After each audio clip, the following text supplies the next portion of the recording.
മഹാരാജാവ് ഒരിക്കൽ കാവേരി നദിയുടെ തീരത്തു കൂടി സഞ്ചരിക്കുമ്പോൾ ഒരു അവധൂതനെ കണ്ടു. നിത്യാനന്ദം അനുഭവിച്ചു കൊണ്ടിരിക്കുന്ന ഒരു അവധൂതനെ. ദത്താത്രേയ മഹർഷിയാണെന്നാണ് ആചാര്യന്മാർ പറയുക. പക്ഷെ ഭാഗവതത്തിൽ പേരില്ല, അവധൂതൻ, ബ്രാഹ്മണൻ എന്നൊക്കെ ഉള്ളൂ. ആ ദത്താത്രേയ മഹർഷി നിത്യാനന്ദം അനുഭവിച്ചുകൊണ്ട് കിടക്കുന്ന കണ്ടപ്പോൾ മഹാത്മാവാണ് എന്ന് മനസ്സിലായി യദുവിന്. വേഗം ചെന്നു, പ്രദക്ഷിണം വെച്ച് നമസ്കരിച്ചു, അഞ്ജലിബദ്ധനായിട്ട് ചോദിച്ചു, ലോകത്തിലുള്ള സകല ആൾക്കാരും സുഖത്തിന് വേണ്ടി പരക്കം പാഞ്ഞുകൊണ്ടിരിക്കുകയാണ്.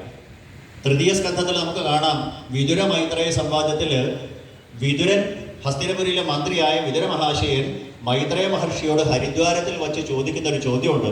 സുഖായ കർമാണികരോതി ലോക, ലോകത്തിലുള്ള സകല ആൾക്കാരും സുഖത്തിന് വേണ്ടിയിട്ടാണ് പ്രവർത്തിക്കുന്നത്. ആലോചിച്ച് നോക്കൂ, രാവിലെ എണീറ്റാൽ രാത്രി കിടക്കുന്നത് വരെ നമ്മൾ എന്തെല്ലാം ചെയ്യുന്നുവോ അത് മുഴുവൻ സുഖത്തിന് വേണ്ടിയിട്ടാണ്. എന്നിട്ട് നമുക്ക് ആർക്കെങ്കിലും കിട്ടിയോ ഈ പറയുന്ന സാധനം, സുഖം എന്ന് പറയുന്ന സാധനം? ഐ ആം പെർഫെക്റ്റ്ലി ഹാപ്പി എന്ന് നെഞ്ചത്ത് കൈവച്ച് എത്ര പേർക്ക് പറയാൻ പറ്റും? അപ്പോ സുഖത്തിന് വേണ്ടി പ്രവർത്തിക്കും തോറും നദൈ സുഖം വാ, സുഖം കിട്ടണില്ല എന്ന് മാത്രമല്ല, അന്യതുപാരമം വാ വിന്ദേത, ദുഃഖം കുറയണില്ല എന്ന് മാത്രമല്ല, ഭൂയസ്തതയേവ ദുഃഖം. സുഖത്തിന് വേണ്ടി പ്രവർത്തിക്കും തോറും സുഖം ഉണ്ടാവണില്ല എന്ന് മാത്രമല്ല, ദുഃഖം വർദ്ധിച്ചു വരികയും ചെയ്യണു. എന്താ ഐറണിയാന്ന് ആലോചിച്ച് നോക്കൂ, എന്തൊരു വിരോധാഭാസം. സുഖത്തിന് വേണ്ടി പ്രവർത്തിക്കുന്നവന് നിത്യ ദുഃഖം. യദു മഹാരാജാവിന് അത്ഭുതമായി, അങ്ങ് ഒന്നും ചെയ്യണില്ല, എന്നിട്ട് അങ്ങേക്ക് നിത്യാനന്ദം. എന്താ ഈ നിത്യാനന്ദത്തിന്റെ രഹസ്യം? കർമ്മം ചെയ്യുന്നവന് ദുഃഖം, കർമ്മം ചെയ്യാതെ ശ്രമിക്കാതിരിക്കുന്നവന് ആനന്ദം. എന്താ ഇതിന്റെ കാരണം? ഗംഗാജലത്തിലെ അത്യധികം ശീതളമായിരിക്കുന്ന ഗംഗാജലത്തിൽ മുങ്ങിക്കിടക്കുന്ന ആനയെ പോലെ അങ്ങ് നിത്യാനന്ദം അനുഭവിക്കണമല്ലോ. ഗംഗംഭസ്ത ഇവദ്യുവ എന്നാണ്. ആനയ്ക്ക് തണുത്ത വെള്ളത്തിൽ കിടക്കാന്ന് പറഞ്ഞാൽ ഇത്രയും പരമാനന്ദം വേറെ ഇല്ല. ഇതുപോലെയാണ് അങ്ങ് കിടക്കുന്നത്. എന്താ അങ്ങയുടെ ആനന്ദത്തിന്റെ രഹസ്യം? ആ സമയത്ത് ആ ദത്താത്രേയ മഹർഷി പറഞ്ഞു, സന്ധിമേ ഗുരവോ രാജൻ, എനിക്ക് ഒരുപാട് ഗുരുക്കന്മാരുണ്ട്. ആ ഗുരുക്കന്മാര് എന്നെ പഠിപ്പിച്ചു പലതും. നമ്മൾ സ്കൂളിലോ കോളേജിലോ പഠിക്കുന്നത് പോലെ അധ്യാപകര് വന്ന് ക്ലാസ് എടുക്കുകയല്ല. ആ പ്രപഞ്ചത്തിലേക്ക് ഞാൻ നിരീക്ഷിച്ചപ്പോൾ ആ ഗുരുക്കന്മാരിൽ നിന്ന് അനേകം പാഠങ്ങൾ ഞാൻ പഠിച്ചു. ആരാണ് ഗുരു? അന്ധകാര നിരോധിത്വാൽ ഗുരു ഇത്യഭിധീയതേ. അജ്ഞാന അന്ധകാരത്തിൽ നിന്ന് ജ്ഞാനപ്രകാശത്തിലേക്ക് ആര് നയിക്കുന്നുവോ അവൻ ഗുരു. എനിക്ക് ഒരുപാട് ഗുരുക്കന്മാരുണ്ട്. പ്രകൃതിയിൽ കാണുന്ന എല്ലാത്തിനെയും ഞാൻ നിരീക്ഷിച്ചു. ആ നിരീക്ഷിച്ചതില് ആ ഗുരുക്കന്മാര് ചിലര് പറഞ്ഞു, എന്നെ കണ്ടു പഠിക്കൂ. ചില ഗുരുക്കന്മാർ പറഞ്ഞു, എന്നെ കണ്ട് പഠിക്കരുതട്ടോ, എനിക്കോ അബദ്ധം പറ്റി, നിങ്ങൾ അബദ്ധത്തിൽ ചെന്ന് ചാടരുത്. ഇങ്ങനെ ലോകത്തിലെ ജീവനുള്ളവയും ജീവനില്ലാത്തവയുമായ ഒരുപാട് ഗുരുക്കന്മാരുണ്ട് എനിക്ക്. 24 ഗുരുക്കന്മാരെ പറ്റി പറയും. 24 എന്ന സംഖ്യയെ പറയാനുള്ള കാരണം അനേക കാരണങ്ങൾ പറയുന്നുണ്ട്. ഒന്നാമത്തേത്, ഗായത്രി മന്ത്രത്തിൽ 24 അക്ഷരങ്ങളാണ്. അതുകൊണ്ടാണ് 24 ഗുരുക്കന്മാര് എന്ന് ഒരു വിഭാഗത്തിലുള്ളവർ പറയുന്നു. അപ്പോൾ 24 ലക്ഷമല്ല, 24 കോടി നമ്മുടെ കൺമുമ്പിൽ കാണുന്ന സകലതും, ജീവനുള്ളതും ജീവനില്ലാത്തതുമായ സകലതും നമ്മളെ പഠിപ്പിക്കുന്നുണ്ട്. ഒന്നല്ലെങ്കിൽ ഒന്ന്. ആചാര്യന്മാര് തമാശയായിട്ട് പറയാറുണ്ട് സപ്താഹ വേദികളിൽ, പഴത്തൊലിയും നമ്മുടെ ഗുരുവാണെന്ന്. കാരണം പഴത്തൊലി പറയും, എന്നെ ചവിട്ടരുത്, നീ വീഴും, ബി കെയർഫുൾ. ഇങ്ങനെ ഒന്നല്ലെങ്കിൽ ഒന്ന് പാഠങ്ങൾ നമ്മളെ പഠിപ്പിക്കണു. പിന്നെ 24 എന്നുള്ളത് പ്രകൃതി തത്വങ്ങൾ 24 എണ്ണം. ചതുർവിംശതി തത്വാനാം എന്ന് പറയും. സൃഷ്ടി നടത്തുമ്പോൾ പ്രകൃതിക്ക് 24 തത്വങ്ങളാണ്. ആ അർത്ഥത്തിലും 24 ഗുരുക്കന്മാരെ പറ്റി പറയണു. അതിൽ ഒന്നാമത്തെ 24 ഗുരുക്കന്മാരെ പറ്റി പറയുമ്പോൾ പൃഥ്വി, വായു, ആകാശം, ആപ, അഗ്നി, ചന്ദ്രമ, രവി, കപോത, അജഗര, സിന്ധു, ഇങ്ങനെ തുടർച്ചയായിട്ട് 24 ഗുരുക്കന്മാരെ പറ്റി പറയാം. സമയത്തിനനുസരിച്ച് നമുക്ക് പറ്റുന്നത്ര ഗുരുക്കന്മാരെ ഒന്ന് ഓർമ്മിക്കാൻ, വന്ദിക്കാൻ ശ്രമിക്കാം. ആ ഗുരുക്കന്മാരുടെ കഥ കേട്ടാൽ പോരാ, അവർ പറയുന്ന തത്വങ്ങൾ നമ്മൾ മനസ്സിലാക്കണം, കഴിയുന്നത്ര ജീവിതത്തിലേക്ക് പകർത്താറാവണം. ആചാര്യന്മാർ പറയാറുണ്ട്, ഭാഗവതത്തിൻ്റെ മുമ്പിലേക്ക് എത്തുമ്പോൾ രണ്ട് കാര്യങ്ങൾ എപ്പോഴും ഓർമ്മ വേണം. ഒന്ന്, നിങ്ങൾക്ക് ആ പ്രഭാഷണത്തിൽ നിന്ന്, സപ്താഹത്തിൽ നിന്ന് നിങ്ങൾക്ക് എന്ത് മനസ്സിലായി, അതൊന്നാമത്തെ കാര്യം.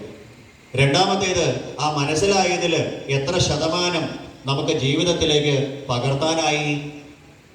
വെറുതെ കഥകൾ കേട്ടുകൊണ്ടിരിക്കുന്ന പോലെ കേട്ടിരിക്കാനാണെങ്കിൽ അങ്ങനെ കേൾക്കാനുള്ള ഒരു നോവലല്ല.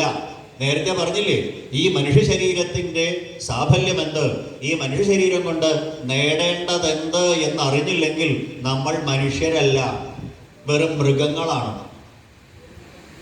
84 ലക്ഷം ജീവിവർഗങ്ങൾ ഉള്ളതിൽ ഏറ്റവും ശ്രേഷ്ഠമായ ഈ മനുഷ്യ ശരീരം കിട്ടിയിരിക്കുന്നത് എന്തിനാണെന്ന് അറിഞ്ഞില്ലെങ്കിൽ നമ്മൾ മനുഷ്യരാണെന്ന് പറഞ്ഞിട്ട് കാര്യമില്ല. അതാണ് ഭാഗവതം നമ്മളെ പഠിപ്പിക്കുന്നത്. 24 ഗുരുക്കന്മാരിൽ ഒന്നാമത്തെ ഗുരു ഭൂമിദേവിയാണ്. ആ ഭൂമിദേവി പഠിപ്പിച്ചത് ക്ഷമയാണ്. നമുക്കില്ലാത്തതും ഇതാ, ഇന്നത്തെ മനുഷ്യർക്ക് ഇല്ലാത്ത സാധനം അതാണ്. ഭൂമിദേവിയുടെ പര്യായം തന്നെ ക്ഷമ എന്നാണ്. ഭൂമിയോളം ക്ഷമിച്ചു എന്നാ നമ്മൾ പറയാം. എന്താണ് അവിടെ ഉദ്ദേശിക്കുന്നത്? എന്ത് ചെയ്താലും സർവം സഹയാണ് ഭൂമി. നമ്മളിവിടെ എത്ര ഫ്ലാറ്റ് സമുച്ചയങ്ങൾ കെട്ടിയുണ്ടാക്കുന്നു. അമ്പരചുംബികളായിട്ടുള്ള ആ കെട്ടിടങ്ങൾ ഉണ്ടാക്കുന്ന സമയത്ത് ഭൂമിക്ക് യാതൊരു വികാരങ്ങളില്ല. വെള്ളം കിട്ടാനായിട്ട് ബോർവെൽ അനേകം മീറ്റർ താത്തിയാൽ അപ്പോഴും ഭൂമി വെള്ളമേ തരുന്നുള്ളൂ, ഭൂമിക്ക് യാതൊരു കുഴപ്പമില്ല. അപ്പോൾ വന്ദിച്ചാലും നിന്ദിച്ചാലും ഭൂമിക്ക് ഒരുപോലെ തന്നെയാണ്.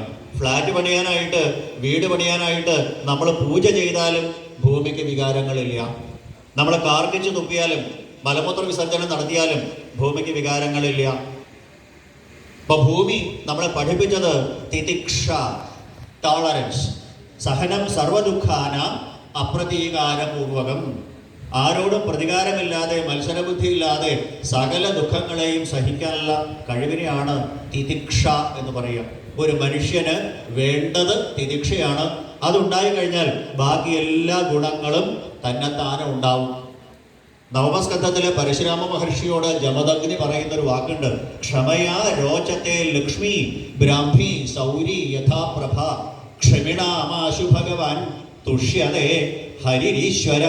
ആർക്കാണോ ക്ഷമാശീലമുള്ളത് അവനോടാണ് ഭഗവാൻ കാരുണ്യം കാണിക്കുക. ക്ഷമിക്കുക എന്ന് പറഞ്ഞാൽ വളരെ വളരെ വിഷമം പിടിച്ച സംഗതിയാണ്. നമുക്ക് ഇഷ്ടപ്പെടാത്ത ഒരു കാര്യം നമ്മളോട് ഒരാൾ പറഞ്ഞാൽ നമുക്ക് ദേഷ്യമാണോ വരിക, ക്ഷമയാണോ വരിക? യാതൊരു സംശയം വേണ്ട, നമ്മളെ കലിയുഗ മനുഷ്യർക്ക് ദേഷ്യമാണ് വരിക. ക്ഷമിക്കണമെങ്കിൽ അത്ര കഴിവുണ്ടാവണം. എന്ത് ദ്രോഹം ചെയ്തിട്ടും സ്നേഹിക്ക ഉണ്ണി നീ നിന്നെ ദ്രോഹിക്കുന്ന ജനത്തെയും എന്ന് അംബരീഷിനെ പോലെ, പ്രഹ്ലാദനെ പോലെയുള്ള ഭക്തന്മാർ നമുക്ക് കാണിച്ചു തരുന്നു. ഇതാണ് ഭൂമിദേവി പഠിപ്പിച്ചത്. ഒന്നാമത്തേത് ക്ഷമ, രണ്ടാമത്തേത് തീക്ഷ, പിന്നെ മൂന്നാമത്തേത് സ്വധർമ്മ അനുഷ്ഠാനം. സ്വധർമ്മത്തിൽ നിന്ന് മാറാതിരിക്കുക. എന്തെല്ലാം വന്നു കഴിഞ്ഞാലും 365 ദിവസം കൊണ്ട് സൂര്യനെ ഒരു പ്രാവശ്യം പ്രദക്ഷിണം വയ്ക്കണു. ഇന്നേ വരെ മാറ്റമുണ്ടായിട്ടില്ലല്ലോ, സ്വധർമ്മത്തിൽ നിന്ന് മാറിയിട്ടില്ല. 24 മണിക്കൂർ കൊണ്ട് അച്ചുതണ്ടിൽ സ്വയം കറങ്ങി ദിനചലനം, രാപ്പകലുകൾ ഉണ്ടാവണു, മാറ്റമുണ്ടായിട്ടില്ലല്ലോ. അപ്പൊ സ്വധർമ്മത്തിൽ നിന്ന് മാറാതിരിക്കുക. പഞ്ചമസ്കന്ധത്തിൽ പറയും, സ്വധർമ്മം ആരാധനം അച്യുതസ്യ. Work is worship, duty is devotion. പ്രവൃത്തിയാണ് പ്രാർത്ഥന. ഇതാണ് ഭൂമിദേവി നമ്മളെ പഠിപ്പിച്ചത്. അവനവൻ്റെ ധർമ്മത്തിൽ നിന്ന് മാറാതിരിക്കുക. പിന്നെ ആ ഭൂമിയുടെ 2 വിഭാഗങ്ങളുണ്ട്. ഒന്ന് പർവ്വതങ്ങൾ, മറ്റൊന്ന് സമതലങ്ങൾ. അപ്പോൾ ഭൂമിദേവി എന്ന് പറയുമ്പോൾ ഭൂമിയെ 2ആയിട്ട് നമുക്ക് വിഭജിക്കാം. പർവ്വതങ്ങളുണ്ട്. പർവ്വതങ്ങൾ എന്താ? പർവ്വതങ്ങളിൽ നിന്നാണ് നദികൾ ഒഴുകി വരുന്നത്. ഇതേപോലെ അനേകം സുഭാഷിതങ്ങളാകുന്ന, ആപ്തവാക്യങ്ങളാകുന്ന ആ ദർശനങ്ങളുടെ ഉറവിടമായിരിക്കണം ഒരു സാധകൻ. എന്നിട്ടോ നദികൾ ഒഴുകി സമുദ്രത്തിലേക്ക് പോകുന്നത് പോലെ, എല്ലാവർക്കും ജലസേചനം നൽകുന്നത് പോലെ എല്ലാവർക്കും സതുപദേശങ്ങൾ കൊടുക്കണം. അതാണ് ആ പർവ്വതം എന്ന ഭാഗം ഭൂമിയുടെ നമ്മളെ പഠിപ്പിച്ചത്. പിന്നെ സമതലമുണ്ട്. സമതലത്തില് വൃക്ഷലതാദികളാണ്. ആ വൃക്ഷലതാദികളാണ് ലോകത്തിന് ഏറ്റവും കൂടുതൽ ജീവൻ നൽകുന്നത്. മനുഷ്യനും പക്ഷിമൃഗാദികൾക്കും സമ്മാനമേകുന്നു സമുന്നതങ്ങൾ. ലോകത്തില് ജീവൻ നിലനിൽക്കുന്നത് ഈ ഹരിത സസ്യങ്ങളുടെ അടിസ്ഥാനത്തിലാണ്. സസ്യങ്ങളില്ലെങ്കിൽ ലോകത്തില് ജീവനില്ല. അപ്പൊ മറ്റുള്ളവർക്ക് ആശ്രയമായിട്ട് സഹായമായിട്ട് നിൽക്കണം ഭൂമിയിലുള്ള വൃക്ഷങ്ങൾ പഠിപ്പിച്ചു. മരങ്ങൾ താഴുന്നു ഫലാഗമത്തിനാൽ. മാമ്പഴമുണ്ടാവുമ്പോൾ മാവിൻ്റെ കൊമ്പ് താഴുകയാണ് ചെയ്യുക. അതുകൊണ്ട് ആ ഭൂമിദേവിയിലെ വൃക്ഷങ്ങൾ പഠിപ്പിച്ചു, ഉയർച്ചയാൽ ഉത്തമനുറ്റമാർന്നിട. എത്രത്തോളം ഐശ്വര്യമുണ്ടായാലും നമ്മുടെ ശിരസ് കുനിയാണ് വേണ്ടത്, എളിമയുണ്ടാവുകയാണ് വേണ്ടത് എന്ന് ഭൂമിദേവി പഠിപ്പിച്ചു. ഇങ്ങനെ എത്ര കാര്യങ്ങളാണ് ഭൂമിദേവി പഠിപ്പിക്കുന്നത്. ഇങ്ങനെ ഓരോ ഗുരുവിനെയും എടുത്ത് പഠിക്കാൻ നോക്കിയാൽ നല്ല രസമാണ്. നമ്മൾ പ്രകൃതിയിലേക്ക് നോക്കിയിരുന്നാൽ മതി, സശ്രദ്ധം വീക്ഷിച്ചുകൊണ്ടിരുന്നാൽ മതി. ക്ഷമ, തിതിക്ഷ, സ്വധർമാനുഷ്ഠാനം, പരോപകാരം, 4 പ്രധാനപ്പെട്ട തത്വങ്ങളാണ് ഭൂമിദേവി നമ്മളെ പഠിപ്പിക്കുന്നത്. പിന്നെ വായു പഠിപ്പിച്ചത്, വായു നിസ്സംഗനാണ്, ഒന്നിനോടും താല്പര്യമില്ല. ചന്ദനത്തിരി കത്തിച്ചു വെച്ചാൽ അതിൻ്റെ സുഗന്ധത്തിനെ കൊണ്ടുവരും. ഒരു എലി ചത്ത് ചീഞ്ഞു കിടക്കുകയാണെങ്കിൽ അതിൻ്റെ ദുർഗന്ധത്തിനെ കൊണ്ടുവരും. പക്ഷെ ഇപ്പോ നമുക്കൊന്നും അനുഭവപ്പെടണില്ല എന്ന് പറഞ്ഞാൽ വായു നിസ്സംഗനാണ്. ഇതേപോലെ പ്രകൃതിയിൽ പലതും വരും, അതിൽ ആകൃഷ്ടനാവണ്ട. അതൊന്നാമത്തെ കാര്യം, നിസ്സംഗനായി തീരൂ. പിന്നെ വായു ഒന്നും സമ്പാദിച്ചു വെക്കണില്ല. സുഗന്ധം അതിനെ കടത്തിക്കൊണ്ട് പോയി കഴിഞ്ഞാൽ അത് കഴിഞ്ഞു. ദുർഗന്ധമാണെങ്കിൽ കുറച്ചു നേരം ഉണ്ടാവും, അത് കഴിഞ്ഞു. അപ്പൊ ഒന്നിനെയും ശേഖരിച്ചു വെക്കണില്ല വായു. അങ്ങനെ ആ വായു എന്ന് പറയുന്നത് നിസ്സംഗനാണ്, ഒന്നും സൂക്ഷിക്കാതെ. ആ അന്തരീക്ഷം എന്ന് പറയുന്ന ആ അന്തരീക്ഷ വായു ഒന്നും സൂക്ഷിക്കണില്ല, ഒന്നിലും ബദ്ധനുമല്ല.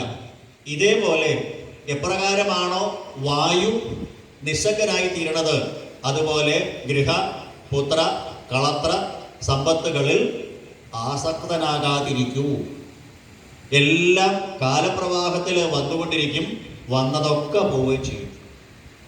അതുകൊണ്ട് ഒന്നിലും ആസക്തി ഇല്ലാതിരുന്നു കഴിഞ്ഞാൽ അത് ശ്രേയസ്സിലേക്ക്, നിത്യാനന്ദത്തിലേക്ക് നയിക്കും. പിന്നെ ചന്ദനത്തിരിയുടെ കാര്യം പറഞ്ഞു, സുഗന്ധം എന്ന്.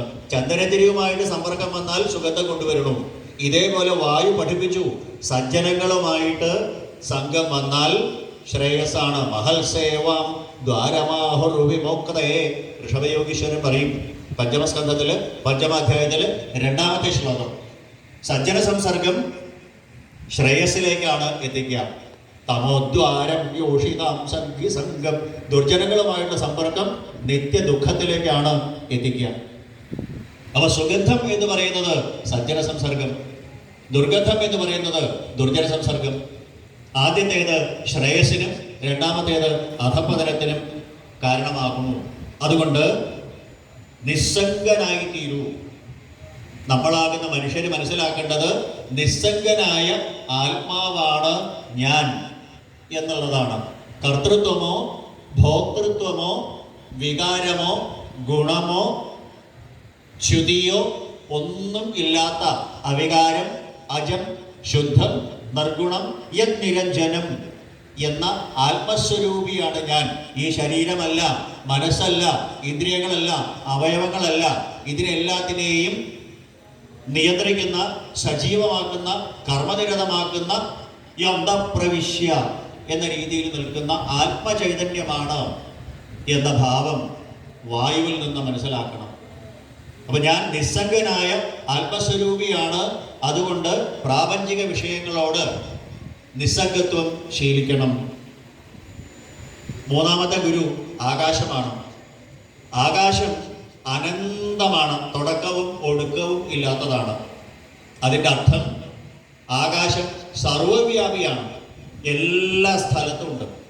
ആകാശം എന്ന് പറഞ്ഞാൽ നമ്മൾ മുകളിലേക്ക് നോക്കിയാൽ കാണുന്ന നീലാകാശമല്ല, SKY എന്ന് ഇംഗ്ലീഷിൽ പറയുന്നതല്ല, സ്പേസ് എന്ന് ഇംഗ്ലീഷിൽ പറയുന്നത്. സ്ഥിതി ചെയ്യാൻ ആവശ്യമായ സ്ഥലത്തിനെയാണ് ആകാശം എന്ന് പറയുക. ആ ആകാശം എല്ലാ സ്ഥലത്തും ഉണ്ട്. നമ്മുടെ അകത്തുണ്ട്, പുറത്തുണ്ട്. ഒരു കുടം വെച്ചാൽ കുടത്തിൻ്റെ അകത്തുണ്ട്, കുടത്തിൻ്റെ പുറത്തുണ്ട്. കുടത്തിൻ്റെ ഉള്ളിലുള്ള ആകാശത്തിനെ ഘടാകാശം എന്നാ പറയുക. കുടത്തിൻ്റെ പുറത്തുള്ള ആകാശത്തിനെ മഹാകാശം എന്ന് പറയും. അപ്പൊ ആകാശം പഠിപ്പിച്ചത് ആത്മാവ് സർവവ്യാപിയാണ്, എല്ലാ സ്ഥലത്തും ഉണ്ട്. രണ്ടാമത്തേത്, ഒരു സാധകൻ ആകാശത്തിനെ പോലെ വിശാല ഹൃദയനായിരിക്കണം. ആകാശത്തിൽ എന്തെല്ലാം പോണു? പൊടിപടലങ്ങൾ വരുന്നുണ്ട്, തൂവലുകൾ വരുന്നുണ്ട്, പക്ഷികൾ പറക്കുന്നുണ്ട്, മേഘങ്ങൾ വരുന്നുണ്ട്, മാലിന്യങ്ങളുണ്ട്, എന്തെല്ലാം ഉണ്ട്.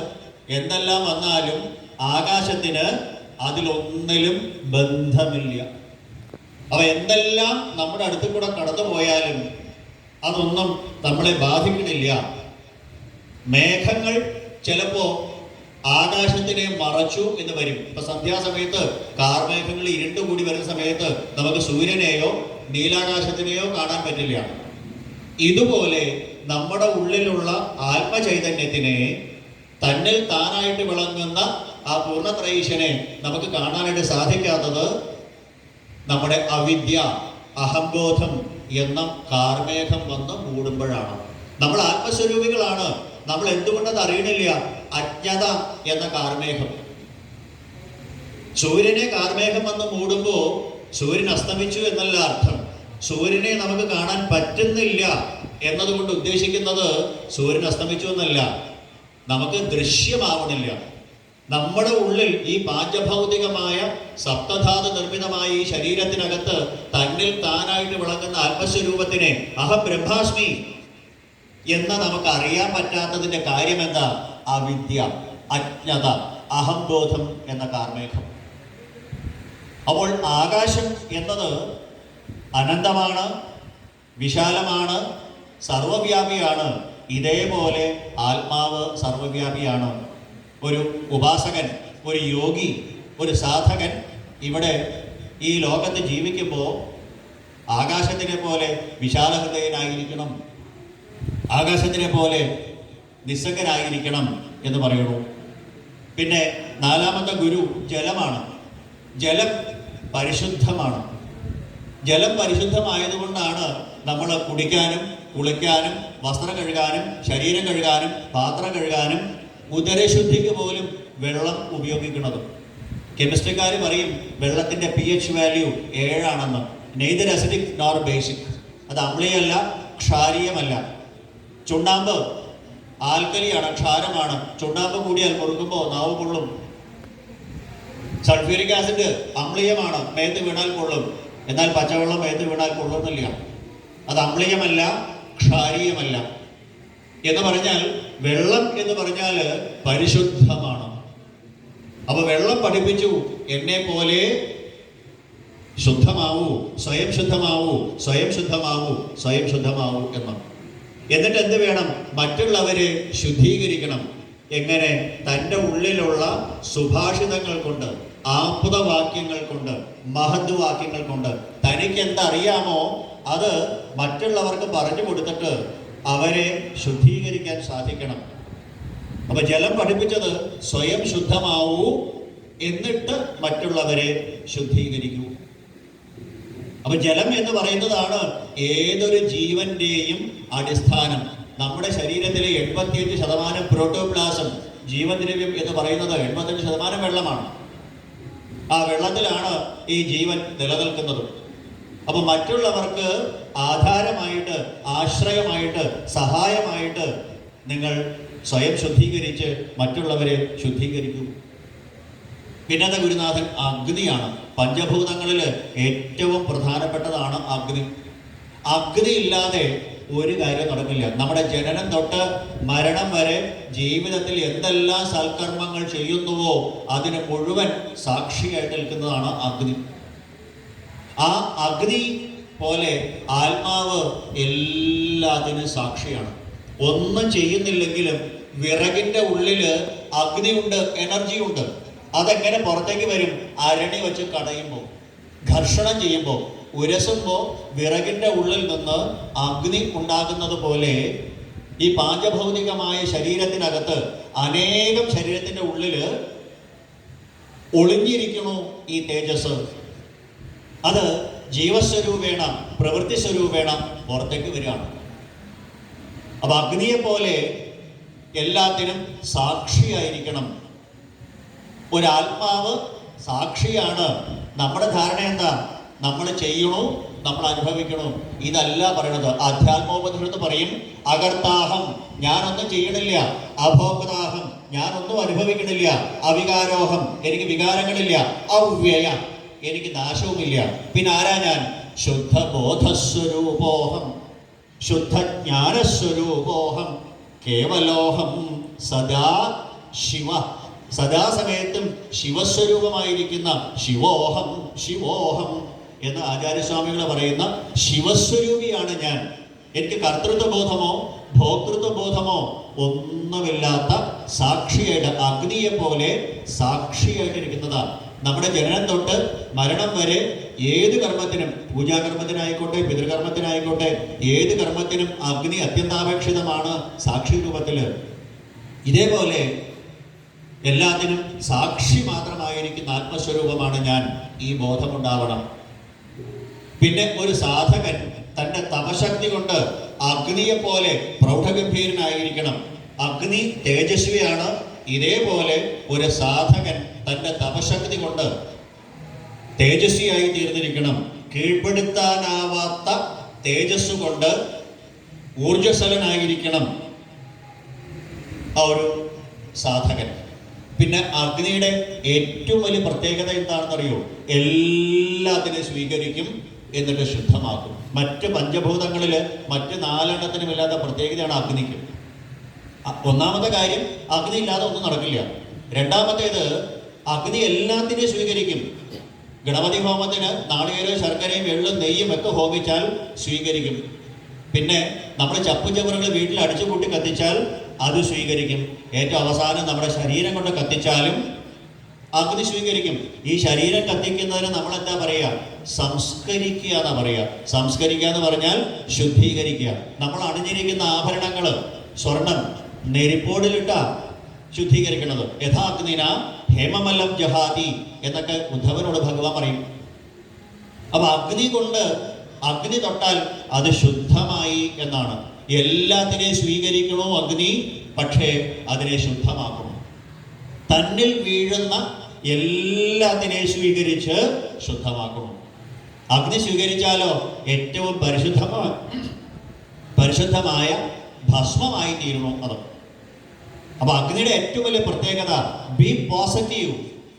പ്രകൃതിയിൽ നിന്ന് ഒരുപാട് സാധനങ്ങൾ വരും, ചപ്പുചവറുകൾ വരും, അതുപോലെ നിർജീവമായ ശരീരങ്ങൾ വരും, അതുപോലെ ശ്രേഷ്ഠമായ ഗണപതി ഹോമത്തിൻ്റെ സാധനങ്ങൾ വരും, ഹവിസ് വരും.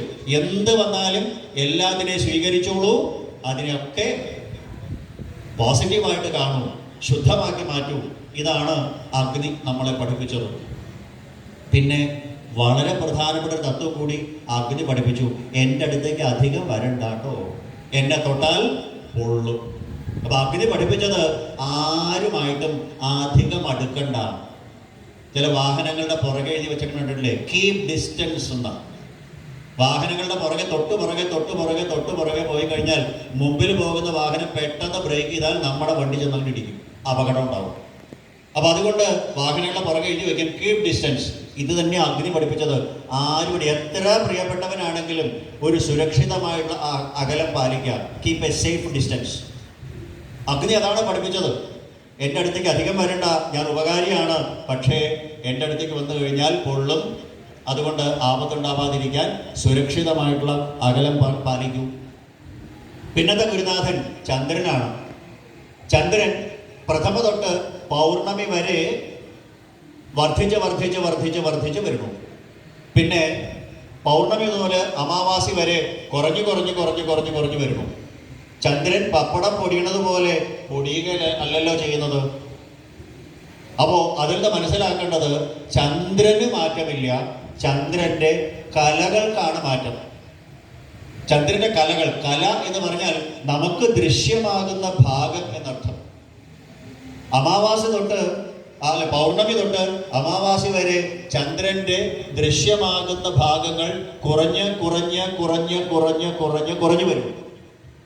അങ്ങനെ കുറഞ്ഞു കുറഞ്ഞ് വരുമ്പോൾ അതിൻ്റെ അർത്ഥം നമുക്ക് കാണാൻ പറ്റുന്ന ഭാഗം കുറയണമെന്നാണ്. ഇതുപോലെയാണ് ശരീരത്തിനാണ് മാറ്റം, ആത്മാവിന് മാറ്റമില്ല. ആത്മാവ് നിത്യനാണ്, അവ്യയനാണ്, അച്യുതനാണ്. യാതൊരു മാറ്റങ്ങളില്ല. മാറ്റമുണ്ടാകുന്നത് എന്തിനാ? ശരീരത്തിനാണ്. ജര, നര, വാർദ്ധക്യം, ജനനം, മരണം, ഇതൊക്കെ ദേഹേന ജാതസ്യ ഹി. ബ്രാഹ്മണ രഘുഗണ സംവാദത്തിൽ ആ ബ്രാഹ്മണൻ പറയും രഘുഗണ രാജാവിനോട്, മേന സന്ധി, ഇതൊന്നും എന്നെ ബാധിക്കണതല്ല. ഇതൊക്കെ ശരീരത്തിനെയാണ്. 5 വയസ്സുള്ളവന്റെ ശരീരമല്ല 25 വയസ്സുകാരന്, 25 വയസ്സുകാരൻ്റെ ശരീരമല്ല 50 വയസ്സുകാരന്, 50 വയസ്സുകാരൻ്റെ ശരീരമല്ല 90 വയസ്സുകാരന്. ശരീരത്തിന് മാറ്റമുണ്ടായിക്കൊണ്ടിരിക്കുന്നു. അപ്പോൾ മാറ്റമുണ്ടാകുന്നത് ശരീരത്തിനാണ്. പക്ഷേ അതിനകത്തുള്ള ആത്മസ്വരൂപത്തിന്, വ്യക്തിത്വത്തിന് മാറ്റമുണ്ടാകണില്ല. ചന്ദ്രന് മാറ്റമില്ല, ചന്ദ്രന്റെ കലകൾക്കാണ് മാറ്റം എന്ന് പറഞ്ഞതിൽ നിന്ന് മനസ്സിലാക്കേണ്ടത് ആത്മാവ് നിത്യനാണ്, അവ്യയനാണ്. എന്നാൽ ശരീരത്തിനാണ് മാറ്റങ്ങൾ ഉണ്ടായിക്കൊണ്ടിരിക്കുന്നത്. അപ്പോൾ മനസ്സിനെ ആ ചന്ദ്രൻ എന്ന് പറഞ്ഞാൽ മനക്കാരകനാണ്, ശീതാംശു എന്നാണ് പറയുക. മറ്റുള്ളവർക്ക് കുളിർമ നൽകുന്നതാണ്. പകൽ സമയത്ത് സൂര്യന്റെ കത്തിജ്വലിക്കുന്ന ചൂട, എന്തൊരു ചൂട് എന്ന് നമ്മൾ പറയും. പക്ഷേ രാത്രി സമയത്ത് നല്ല നിലാവാണെങ്കിലോ കുളിർമ നൽകുന്നതാണ്. ഇതേപോലെ ചന്ദ്രൻ പഠിപ്പിച്ചു, മറ്റുള്ളവർക്ക് കുളിർമ നൽകാൻ ശ്രമിക്കൂ. നിങ്ങളുടെ വാക്കുകൊണ്ട്, നിങ്ങളുടെ പ്രവൃത്തി കൊണ്ട് മറ്റുള്ളവരെ കുളിർപ്പിക്കൂ, നിങ്ങൾ സമാധാനിപ്പിക്കൂ. കത്തിജ്വലിക്കുന്ന സൂര്യൻ പൊള്ളലാണ്, ബ്ലിസ്റ്റേഴ്സ് ആണ് ഉണ്ടാക്കുന്നതെങ്കിൽ ചന്ദ്രൻ നൽകുന്നത് കുളിർമയാണ്. അപ്പൊ നിലാവ് പൊഴിക്കുന്ന ആ രാത്രി ഇഷ്ടമല്ലാത്ത ആരും ഉണ്ടാവില്ല. ഇതേപോലെ മറ്റുള്ളവരെ സമാധാനിപ്പിക്കാൻ, കുളിർപ്പിക്കാൻ നിങ്ങൾ ശ്രമിക്കൂ, ചന്ദ്രനെ പോലെ. ഇതാണ് ചന്ദ്രൻ പഠിപ്പിച്ച മറ്റൊരു പാഠം. പിന്നെ സൂര്യൻ വെള്ളത്തിൽ നിന്ന്, ആ സമുദ്രത്തിൽ നിന്ന് ജലത്തിനെ ആവിയാക്കുന്നു. 8 മാസം കൊണ്ട് താൻ വലിച്ചെടുത്തതായ ആ വെള്ളത്തിനെ മുഴുവൻ 4 മാസം കൊണ്ട് തിരിച്ചു തരുള്ളൂ നമുക്ക്. എന്താണോ താൻ എടുത്തത് അത് അതേപടി തിരിച്ചു തരിക. അതിൽ അഭിമാനിക്കുന്നില്ല സൂര്യൻ. ഞാനാണ് മഴ പെയ്യിക്കുന്നതെന്നോ, ഞാനാണ് വെള്ളം വലിച്ചെടുക്കുന്നതെന്നോ, ഞാനാണ് നിങ്ങൾക്ക് വർഷപാതി നൽകുന്നതെന്നോ സൂര്യൻ ചിന്തിക്കുന്നില്ല. ഇതേപോലെ അവനവന്റെ പ്രവൃത്തികളിൽ ദുരഭിമാനമില്ലാതിരിക്കൂ, അഹങ്കാരമില്ലാതിരിക്കൂ, ഞാൻ ചെയ്യണു എന്ന ഭാവം ഇല്ലാതിരിക്കൂ. ഇതാണ് പഠിപ്പിച്ചത് സൂര്യൻ. പിന്നെ രണ്ടാമത്തേത് സമദൃഷ്ടി. എല്ലാവരെയും ഒരേപോലെ കാണൂ, സൂര്യൻ പഠിപ്പിക്കണം. നീ പൂർണ്ണദ്രേശന്റെ അമ്പലത്തിൽ 2 നേരം വരുന്നവനാണ്, നിനക്ക് കൂടുതൽ സൂര്യപ്രകാശം ഇരിക്കട്ടെ. നീ അമ്പലത്തിൽ വരാത്തവനാണ്, നിനക്ക് ഞാൻ സൂര്യപ്രകാശം തരില്ല. പറയാറില്ലല്ലോ. എല്ലാവർക്കും ഒരേപോലെ പ്രകാശം കൊടുക്കുന്നു സൂര്യൻ. പിന്നെ സൂര്യൻ ഏകനാണ്. ഇതേപോലെ ആത്മാവും ഏകനാണ്. ഉപാധിക്കനുസരിച്ചാണ് മാറ്റം. നേരത്തെ അഗ്നിയുടെ കാര്യം പറഞ്ഞതുപോലെ ഉപാധിക്കനുസരിച്ച് അഗ്നി മാറണം. ഇടയ്ക്ക് തെളിഞ്ഞും ചിലപ്പോൾ ഒളിഞ്ഞു വിരിക്കണോ അഗ്നി. എല്ലാത്തിൻ്റെ ഉള്ളിലും അഗ്നിയുണ്ട്, എനർജി ഉണ്ടെന്ന് പറഞ്ഞു. അതെപ്പോഴാണ് പുറത്തേക്ക് വരുന്നത്? പ്രകടമാവുമ്പോൾ. അപ്പോൾ ഉപാധിക്കനുസരിച്ച് ഒരു തീപ്പൊട്ടിക്കൊള്ളിയാണെങ്കിൽ അതിൻ്റെ രൂപം, ഒരു തിരിയാണെങ്കിൽ അതിൻ്റെ രൂപം, പന്തമാണെങ്കിൽ കുറച്ചും കൂടി പ്രജ്വലമായിട്ട്, ഒരു കെട്ടിടമോ അല്ലെങ്കിൽ ഒരു വക്കോൽത്തുറുവോ കത്തുകയാണെങ്കിൽ അതിൻ്റെ രൂപം. അപ്പൊ ഏത് ഉപാധിയെ അനുസരിച്ചിട്ടാണോ അഗ്നി പ്രകാശിക്കുന്നത്, ഇതേപോലെ ദേവനായിട്ടും മനുഷ്യനായിട്ടും മൃഗമായിട്ടും സസ്യലതാദികളായിട്ടും പക്ഷിമൃഗാദികളായിട്ടും ആത്മാവ് പ്രതിബിംബിക്കുന്നു. അപ്പോ സൂര്യനും ഇതുപോലെ തന്നെ 10 കണ്ണാടി വച്ചാൽ 10 സൂര്യന്മാരെ നമുക്ക് കാണാം. പക്ഷേ യഥാർത്ഥത്തിൽ 10 സൂര്യന്മാരില്ലല്ലോ. ഒരേ ഒരു സൂര്യൻ 10 കണ്ണാടികളിൽ പ്രതിഫലിക്കുമ്പോൾ 10 സൂര്യന്മാരുണ്ട് എന്ന് തോന്നുന്നത് പോലെ ഒരേ ഒരു ചൈതന്യം ഒരേ ഒരു പൂർണ്ണത്രയീശൻ അപൂർണമായിരിക്കുന്ന ദേഹങ്ങളിൽ പ്രതിബിംബിക്കുമ്പോൾ നമ്മൾ ഓരോരുത്തരും വേറെ വേറെ വേറെ വേറെ എന്ന് തോന്നുന്നു. സൂര്യൻ ഏകനാണ് എന്നതുപോലെ ആത്മാവ് ഏകനാണ്. ശരീരം എന്ന ഉപാധിക്കനുസരിച്ച് വേറെ വേറെ ഉള്ളതുപോലെ തോന്നുന്നു. ഇതാണ് ഭാരതീയ സംസ്കൃതി. നാനാത്വത്തിൽ ഏകത്വം. നമ്മളെല്ലാവരും ഒന്നാണ്, ഒന്നാണ്. ഇതാണ് സൂര്യൻ പഠിപ്പിച്ചത്. ഏകമേവാദ്വിതീയം ബ്രഹ്മ എന്ന് സൂര്യൻ പഠിപ്പിച്ചു. നമുക്ക് രണ്ട് കണ്ണുകളുണ്ട്, എന്നിട്ട് നമ്മൾ കാണുന്നത് ഒരേ ഒരു സൂര്യനാണ്. രണ്ട് കണ്ണുകൾ കൊണ്ട് രണ്ട് സൂര്യനെ കാണുന്നുണ്ടെങ്കിൽ ഒഫ്താൽമോളജിസ്റ്റിനെ കാണണം. അപ്പോ സൂര്യൻ പഠിപ്പിച്ചു ഏകമേവാദ്വിതീയം ബ്രഹ്മ, ഒന്നേ ഉള്ളൂ, ഒന്നേ ഉള്ളൂ. അതാണ് മഹാകവി കുഞ്ഞുണ്ണി മാഷ് പറഞ്ഞത്, ഒന്നായാൽ നന്നായി, നന്നായാൽ ഒന്നായി എന്ന്. നമ്മളെല്ലാവരും ഒന്ന് എന്ന ഭാവം വരുമ്പോഴാണ് നമ്മൾ ഭക്തന്മാരായി തീരുക. ഭക്തന്മാരുടെ 5 ഗുണങ്ങൾ പറയും. ആർക്കാണ് ഭക്തി? 5 ഗുണങ്ങളുണ്ട് വേണമെന്നാണ് ഭഗവാൻ ഭക്തിയോഗം പറയുമ്പോൾ ഉദ്ധവനോട് പറയാം. നിരപേക്ഷം, മുനിം, ശാന്തം, നിർവൈരം, സമദർശനം. 5ാമത്തെ ഗുണം, എല്ലാവരെയും ഒരേപോലെ കാണാൻ സാധിക്കണം. ഇതാണ് സൂര്യൻ പഠിപ്പിച്ചത്. ഞാൻ, അവൻ എന്ന ദ്വൈതഭാവം ഉണ്ടാവാൻ പാടില്ല. 2 കണ്ണുകളുണ്ടെങ്കിലും നമ്മൾ ഒരേ സൂര്യനെ കാണുന്നത് പോലെ എല്ലാത്തിലും ആ ഈശ്വര ചൈതന്യത്തിനെ കാണാനായിട്ട് സാധിക്കണം എന്ന് സൂര്യൻ പഠിപ്പിച്ചു. അതായത് ഭേദ ബുദ്ധി നമുക്ക് പാടില്ല. ഇത് നമ്മുടെ ഉള്ളിലുണ്ട്, നമുക്കറിയാം ഇത് എല്ലാം ഒന്നാണ് എന്ന്. കാരണം നമ്മൾ നടന്നു പോകുമ്പോൾ നമ്മുടെ പേരക്കുട്ടിയുടെ പ്രായമുള്ള ഒരു കൊച്ചുകുട്ടിയുടെ മേത്ത് കാല് തട്ടിക്കഴിഞ്ഞാൽ സ്വാഭാവികമായിട്ട് നമ്മൾ തൊട്ട് തലയിൽ വയ്ക്കും. എന്തിനാത്? എൻ്റെ പേരക്കുട്ടിയുടെ പ്രായമേ ഉള്ളൂ, അവളെ ഞാൻ എന്തിന് തൊട്ട് തലയിൽ വെക്കണം? നമുക്കറിയാം അവളുടെ ഉള്ളിലും ഈശ്വരനുണ്ട് എന്നുള്ളത്. ആ ഈശ്വരനും ഉണ്ടെന്നുള്ളത് നമ്മുടെ ഉള്ളിൻ്റെ ഉള്ളിലുണ്ട്. ഇത് നമ്മൾ മനസ്സിലാക്കിയാൽ മതി. എന്നെ പോലെ തന്നെയാണ് മറ്റുള്ളവരും എന്ന് മനസ്സിലാക്കിയാൽ ഒരു പ്രശ്നവും ലോകത്തുണ്ടാവില്ല. ലോകത്തുണ്ടാവുന്ന പ്രശ്നങ്ങൾക്ക് കാരണം എന്താ? ഏഷോഹം, ഇത് ഞാൻ, അന്യോയം, ഇത് അവൻ, എൻ്റെ കാര്യമഖിലം നടക്കണം, എൻ്റെ ഭാര്യ സുതരം സുഖിക്കണം. ഇതാ നമ്മുടെ ഫോർമുല. നമ്മൾ പറയാറില്ലേ ഓരോ ഇവിടെ ഭയങ്കര ബ്ലോക്കാണെന്ന്. ആരാ ഈ ബ്ലോക്ക് ഉണ്ടാക്കണേ? എനിക്ക് ആദ്യം പോകണമെന്ന് തോന്നിയോണ്ടല്ലേ ബ്ലോക്ക് ഉണ്ടാക്കണേ. ട്രാഫിക് നിയമങ്ങൾ യഥാർത്ഥമായിട്ട് പാലിച്ചാൽ എവിടെയാ ബ്ലോക്ക് ഉണ്ടാവുക? ഏത് ക്ഷേത്രത്തിലാണ് ഇടി ഉണ്ടാവുക? ഗുരുവായൂർ ഭയങ്കര തിരക്ക്, ഉന്തും തള്ളും. ഒറ്റ വരിയായിട്ട് എല്ലാവരും പോയി കഴിഞ്ഞാൽ എന്നെ പോലെ തന്നെയാണ് 10,000 പുറകിൽ തൊഴാൻ നിൽക്കുന്നത് എന്ന് നമുക്ക് ഓരോരുത്തർക്കും, ഒരാൾ വിചാരിച്ചാൽ പോരാ, ഓരോരുത്തരും വിചാരിച്ചാൽ എവിടെയെങ്കിലും തിരക്കുണ്ടാവോ? സുഖമായിട്ട് തൊഴാം. പക്ഷേ ഇടിച്ചു നിൽക്കും. പൂർണ്ണദർശനം ഇവിടുന്ന് ഓടിപ്പോയാലോ ഞാൻ പോണതിന് മുമ്പ്? അതാ നമ്മൾ ഓടണേ അല്ലേ? എന്തിനാ അതിൻ്റെ ആവശ്യം? അപ്പൊ സൂര്യൻ പഠിപ്പിച്ചു എന്നെ പോലെ തന്നെയാണ് ആത്മസ്വരൂപം, എല്ലാത്തിലും നിറഞ്ഞിരിക്കണു. ഏകനാണ് ആത്മാവ്, അത് പലതാണ്. ഏകം സദ്വിപ്ര ബഹുധാ വദന്തി, ഒന്നിനെ പലതായിട്ട് പറയുകയാണ് എന്ന് സൂര്യൻ പഠിപ്പിച്ചു. ഒരേ ഒരു ആത്മാവിനെ പലതായിട്ട്, പക്ഷിമൃഗാദികളായിട്ടോ വൃക്ഷലതാദികളായിട്ടോ മനുഷ്യനായിട്ടോ ദേവനായിട്ടോ അസുരനായിട്ടോ അനേക രൂപത്തിൽ കാണപ്പെടുന്നത് ഒരേ ചൈതന്യം തന്നെയാണ്. ഇതാണ് ഏകമേവാദ്വിതീയം ബ്രഹ്മ, സർവം ഖല്വിദം ബ്രഹ്മ എന്ന ആപ്തവാക്യങ്ങളെ പറഞ്ഞു തരണു നമുക്ക് സൂര്യൻ. പിന്നത്തെ ഗുരുനാഥൻ സമുദ്രമാണ്. സമുദ്രത്തിൻ്റെ ഏറ്റവും വലിയ പ്രത്യേകത സമരസത, ഈക്വിലിബ്രിയം. എത്ര ഭീകരമായിട്ടുള്ള വർഷമുണ്ടായാലും ശരി സമുദ്രം കരകവിഞ്ഞൊഴുകാറില്ല. നദികൾ കരകവിഞ്ഞൊഴുകാറുണ്ട്, സമുദ്രം ഒരിക്കലും കരകവിഞ്ഞൊഴുകാറില്ല. എത്ര വലിയ വർഷപാതമായിക്കോട്ടെ, എത്ര വലിയ വേനൽ വന്നാൽ സമുദ്രം വറ്റിപ്പോവാറുമില്ല. അതിൻ്റെ അർത്ഥം സമുദ്രത്തിൻ്റെ നിരപ്പ് തുല്യമാണെന്ന്. See level is constant. അതുകൊണ്ടാണ് ഒരു സ്ഥലത്തിൻ്റെ ഉയരം സമുദ്രനിരപ്പിൽ നിന്ന് ഇത്ര അടി എന്ന് പറയാൻ കാരണം. സമുദ്രത്തിൻ്റെ നിരപ്പ് എപ്പോഴും ഒരുപോലെയാണ്. ഇതുപോലെ ആയിരിക്കണം ഒരു സാധകന്റെ മനസ്സ്. അതിൽ സന്തോഷത്തിൻ്റെ തിരമാലകൾ വേണ്ട, ദുഃഖത്തിൻ്റെ ചുഴികൾ വേണ്ട.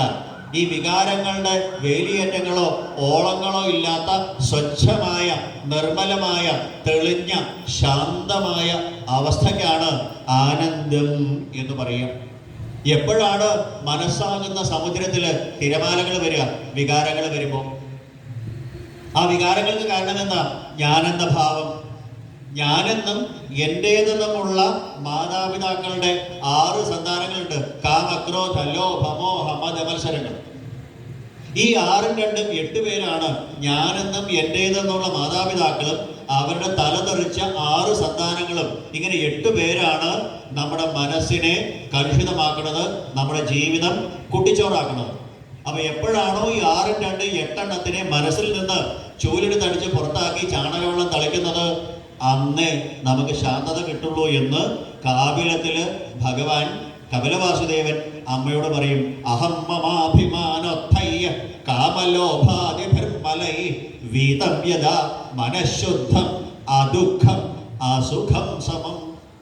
ഈ 6 എണ്ണം പോയാൽ സുഖവുമില്ല ദുഃഖവുമില്ല. സുഖദുഃഖങ്ങളില്ലാത്ത ആ ദ്വന്ദ്വാതീതമായ അദ്വൈതമായ ഏകമായ അവസ്ഥയ്ക്കാണ് ആനന്ദം എന്ന് പറയുക. അപ്പൊ സമുദ്രം നമ്മളെ പഠിപ്പിച്ചത് ഇതുപോലെ ആനന്ദ സ്വരൂപിയായി തീരൂ. എപ്പോഴാണ് തിരമാലകൾ വരുന്നത്? കരയോടടുക്കുമ്പോഴാണ്, കാറ്റ് വരുമ്പോഴാണ്, വികാരങ്ങളാകുന്ന കാറ്റടിക്കുമ്പോഴാണ് സമുദ്രം പ്രക്ഷുബ്ധമാവുക. നമ്മുടെ മനസ്സ് പ്രക്ഷുബ്ധമാകുന്നത് വികാരങ്ങളാ വരുമ്പോഴാണ്. വികാരമെന്ന കൊടുങ്കാറ്റ് വീശുമ്പോൾ നമ്മുടെ മനസ്സ് പ്രക്ഷുബ്ധമാവും. അപ്പൊ ആ വികാരങ്ങളില്ലാതിരിക്കുക, അതാണ് സമുദ്രം പഠിപ്പിച്ചത്. ശാന്തമായിരിക്കൂ.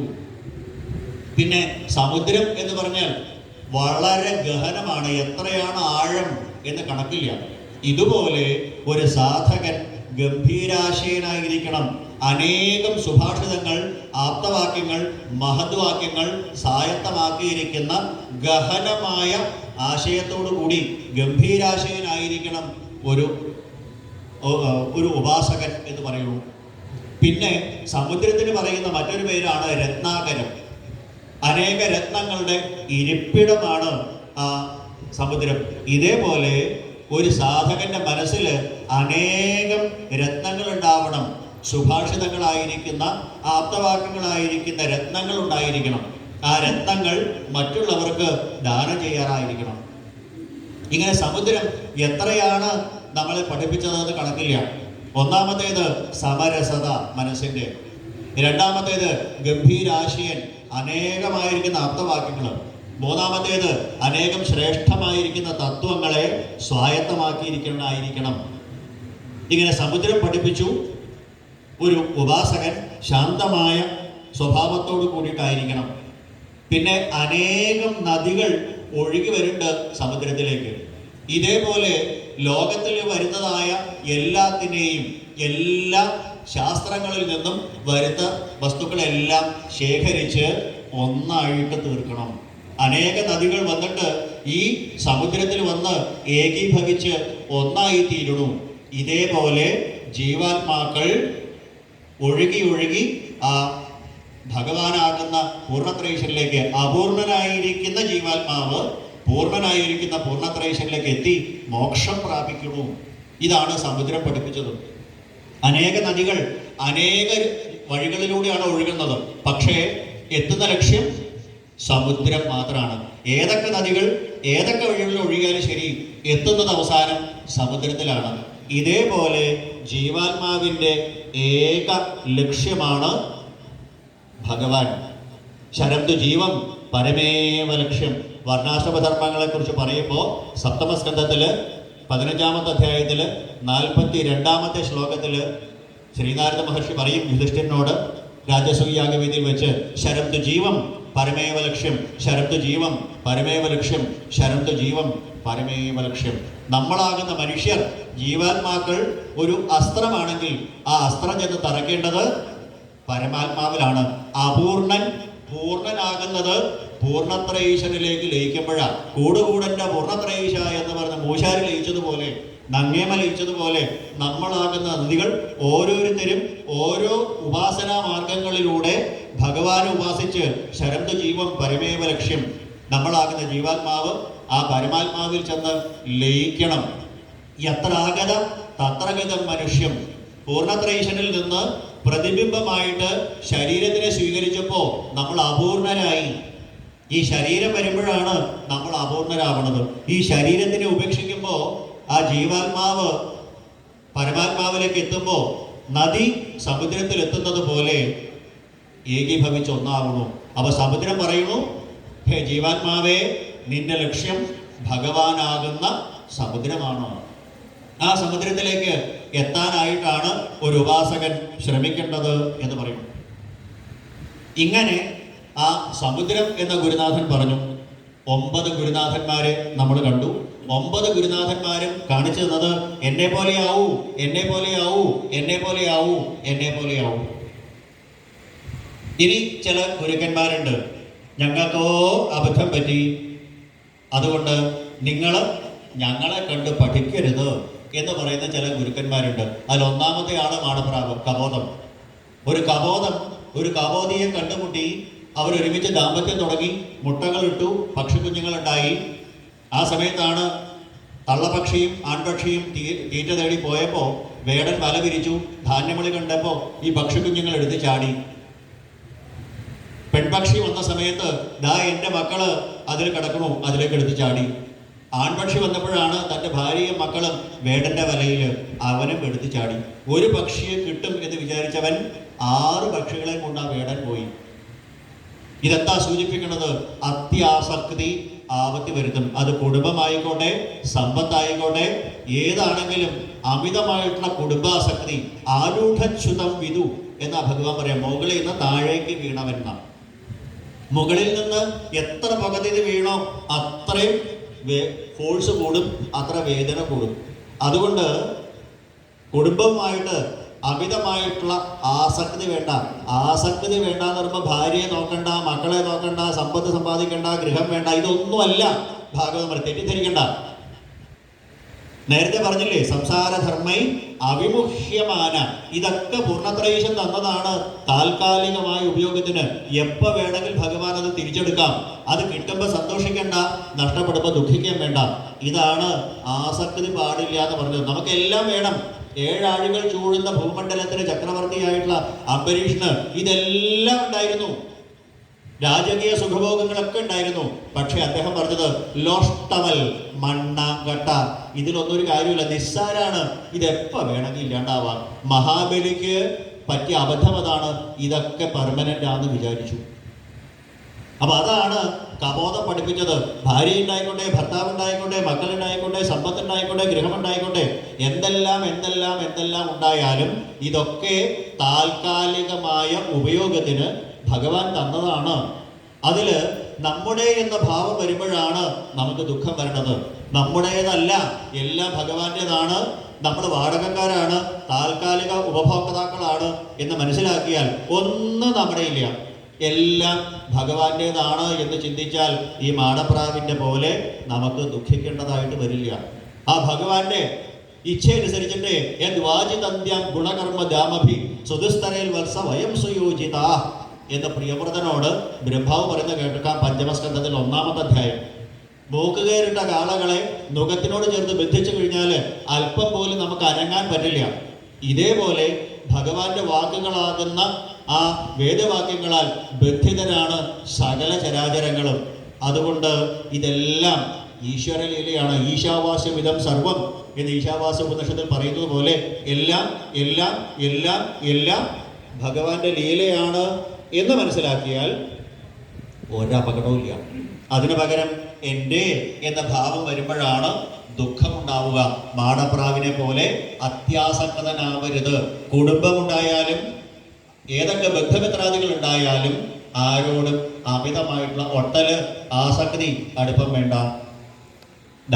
ഇനി 5 ഇന്ദ്രിയങ്ങൾ ശക്തമായ, അതുകൊണ്ട് ജീവൻ നഷ്ടപ്പെട്ട 5 ആൾക്കാരുടെ കഥ പറയണു. 1-ാമത്തെ ആള് ഈയാമ്പാറ്റ. ഈയാമ്പാറ്റ പറയാണ്, എൻ്റെ കണ്ണാണ് പ്രശ്നം ഉണ്ടാക്കിയത്. കണ്ണിനെ നിയന്ത്രിക്കൂ നിങ്ങൾ, ആവശ്യമുള്ളതേ കാണാവൂ. ഈയാമ്പാറ്റ എന്ത് പറ്റി? അഗ്നി കത്തിജ്വലിച്ച് നിൽക്കുമ്പോൾ തിന്നാനുള്ള സാധനമാണെന്ന് വിചാരിച്ച് പറന്നങ്ങോട്ട് ചെല്ലും. അവിടെ ചെല്ലുമ്പോൾ ചിറക് കരിഞ്ഞ് അതിൻ്റെ കഥ കഴിഞ്ഞു. എൻ്റെ കണ്ണാണ് പ്രശ്നം ഉണ്ടാക്കിയത്. ആവശ്യമില്ലാത്തത് കാണല്ലേ, ആവശ്യമില്ലാത്തത് കാണല്ലേ. അജാമളോപാഖ്യാനത്തിൽ നമ്മൾ കണ്ടു. അജാമളം ചെന്നപ്പോൾ കാണാൻ പാടില്ലാത്തതാ കണ്ടത്. മദ്യപിച്ച് മതോന്മത്തയായിട്ട് വിവസ്ത്രയായിരിക്കുന്ന ഒരു ശൂദ്ര സ്ത്രീ ഒരുത്തനോട് ഒരുമിച്ച് ആടുകയും പാടുകയും ചെയ്യുന്ന വൃത്തികെട്ട ഒരു രംഗ കണ്ടത്. കാണാൻ പാടില്ലാത്തത് കണ്ടതുകൊണ്ടല്ലേ കുഴപ്പം? ആവശ്യമില്ലാത്തത് കാണണ്ട. പിന്നെന്താ കാണേണ്ടത്? ദൃഷ്ടിസതാം ദർശനസ്തുഭവത്തനൂന. ആ കണ്ണുകൾ ഉപയോഗിച്ച് ഭഗവാനെ കാണൂ. കാണുന്നതൊക്കെ ഭഗവത് സ്വരൂപമായിട്ട് ആ കണ്ണുകൊണ്ട് കാണൂ. ഇതിനാണ് നമുക്ക് കണ്ടു തന്നിരിക്കുന്നത്. ഈയാമ്പാറ്റ പറഞ്ഞു, എന്റെ കണ്ണാണ് ചതിച്ചത്, അതുകൊണ്ട് നിങ്ങൾ കണ്ണിനെ നിയന്ത്രിക്കൂ, കണ്ണിനെ നിയന്ത്രിക്കൂ, ആവശ്യമില്ലാത്തത് കാണരുത്. സർവേന്ദ്രിയാണാം നയനം പ്രധാനം. പഞ്ചേന്ദ്രിയങ്ങളിൽ ഏറ്റവും പ്രധാനപ്പെട്ടത് കണ്ണാണ്. അതുകൊണ്ട് ആ കണ്ണിനെ നിയന്ത്രിക്കൂ. അതുകൊണ്ട് പറഞ്ഞു, യോഷിധീരണ്യംബരണംബരാതി ദ്രവ്യേഷു മായാ രചിതേഷു മൂഢ പ്രലോഭിതാത്മാ ഹൃപഭോഗ ബുദ്ധ്യ പതംഗവൽ.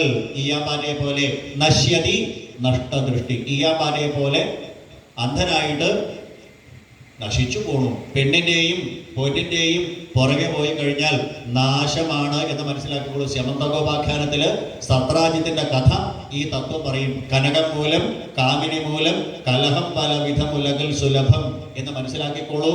അതുകൊണ്ട് മിന്നുന്നതെല്ലാം പൊന്നല്ല. യോഷിത്ത് അതുപോലെ സമ്പത്ത്, ഇതിന് രണ്ടിൻ്റെയും പുറകെ പോയി കഴിഞ്ഞാൽ നാശമാണ്.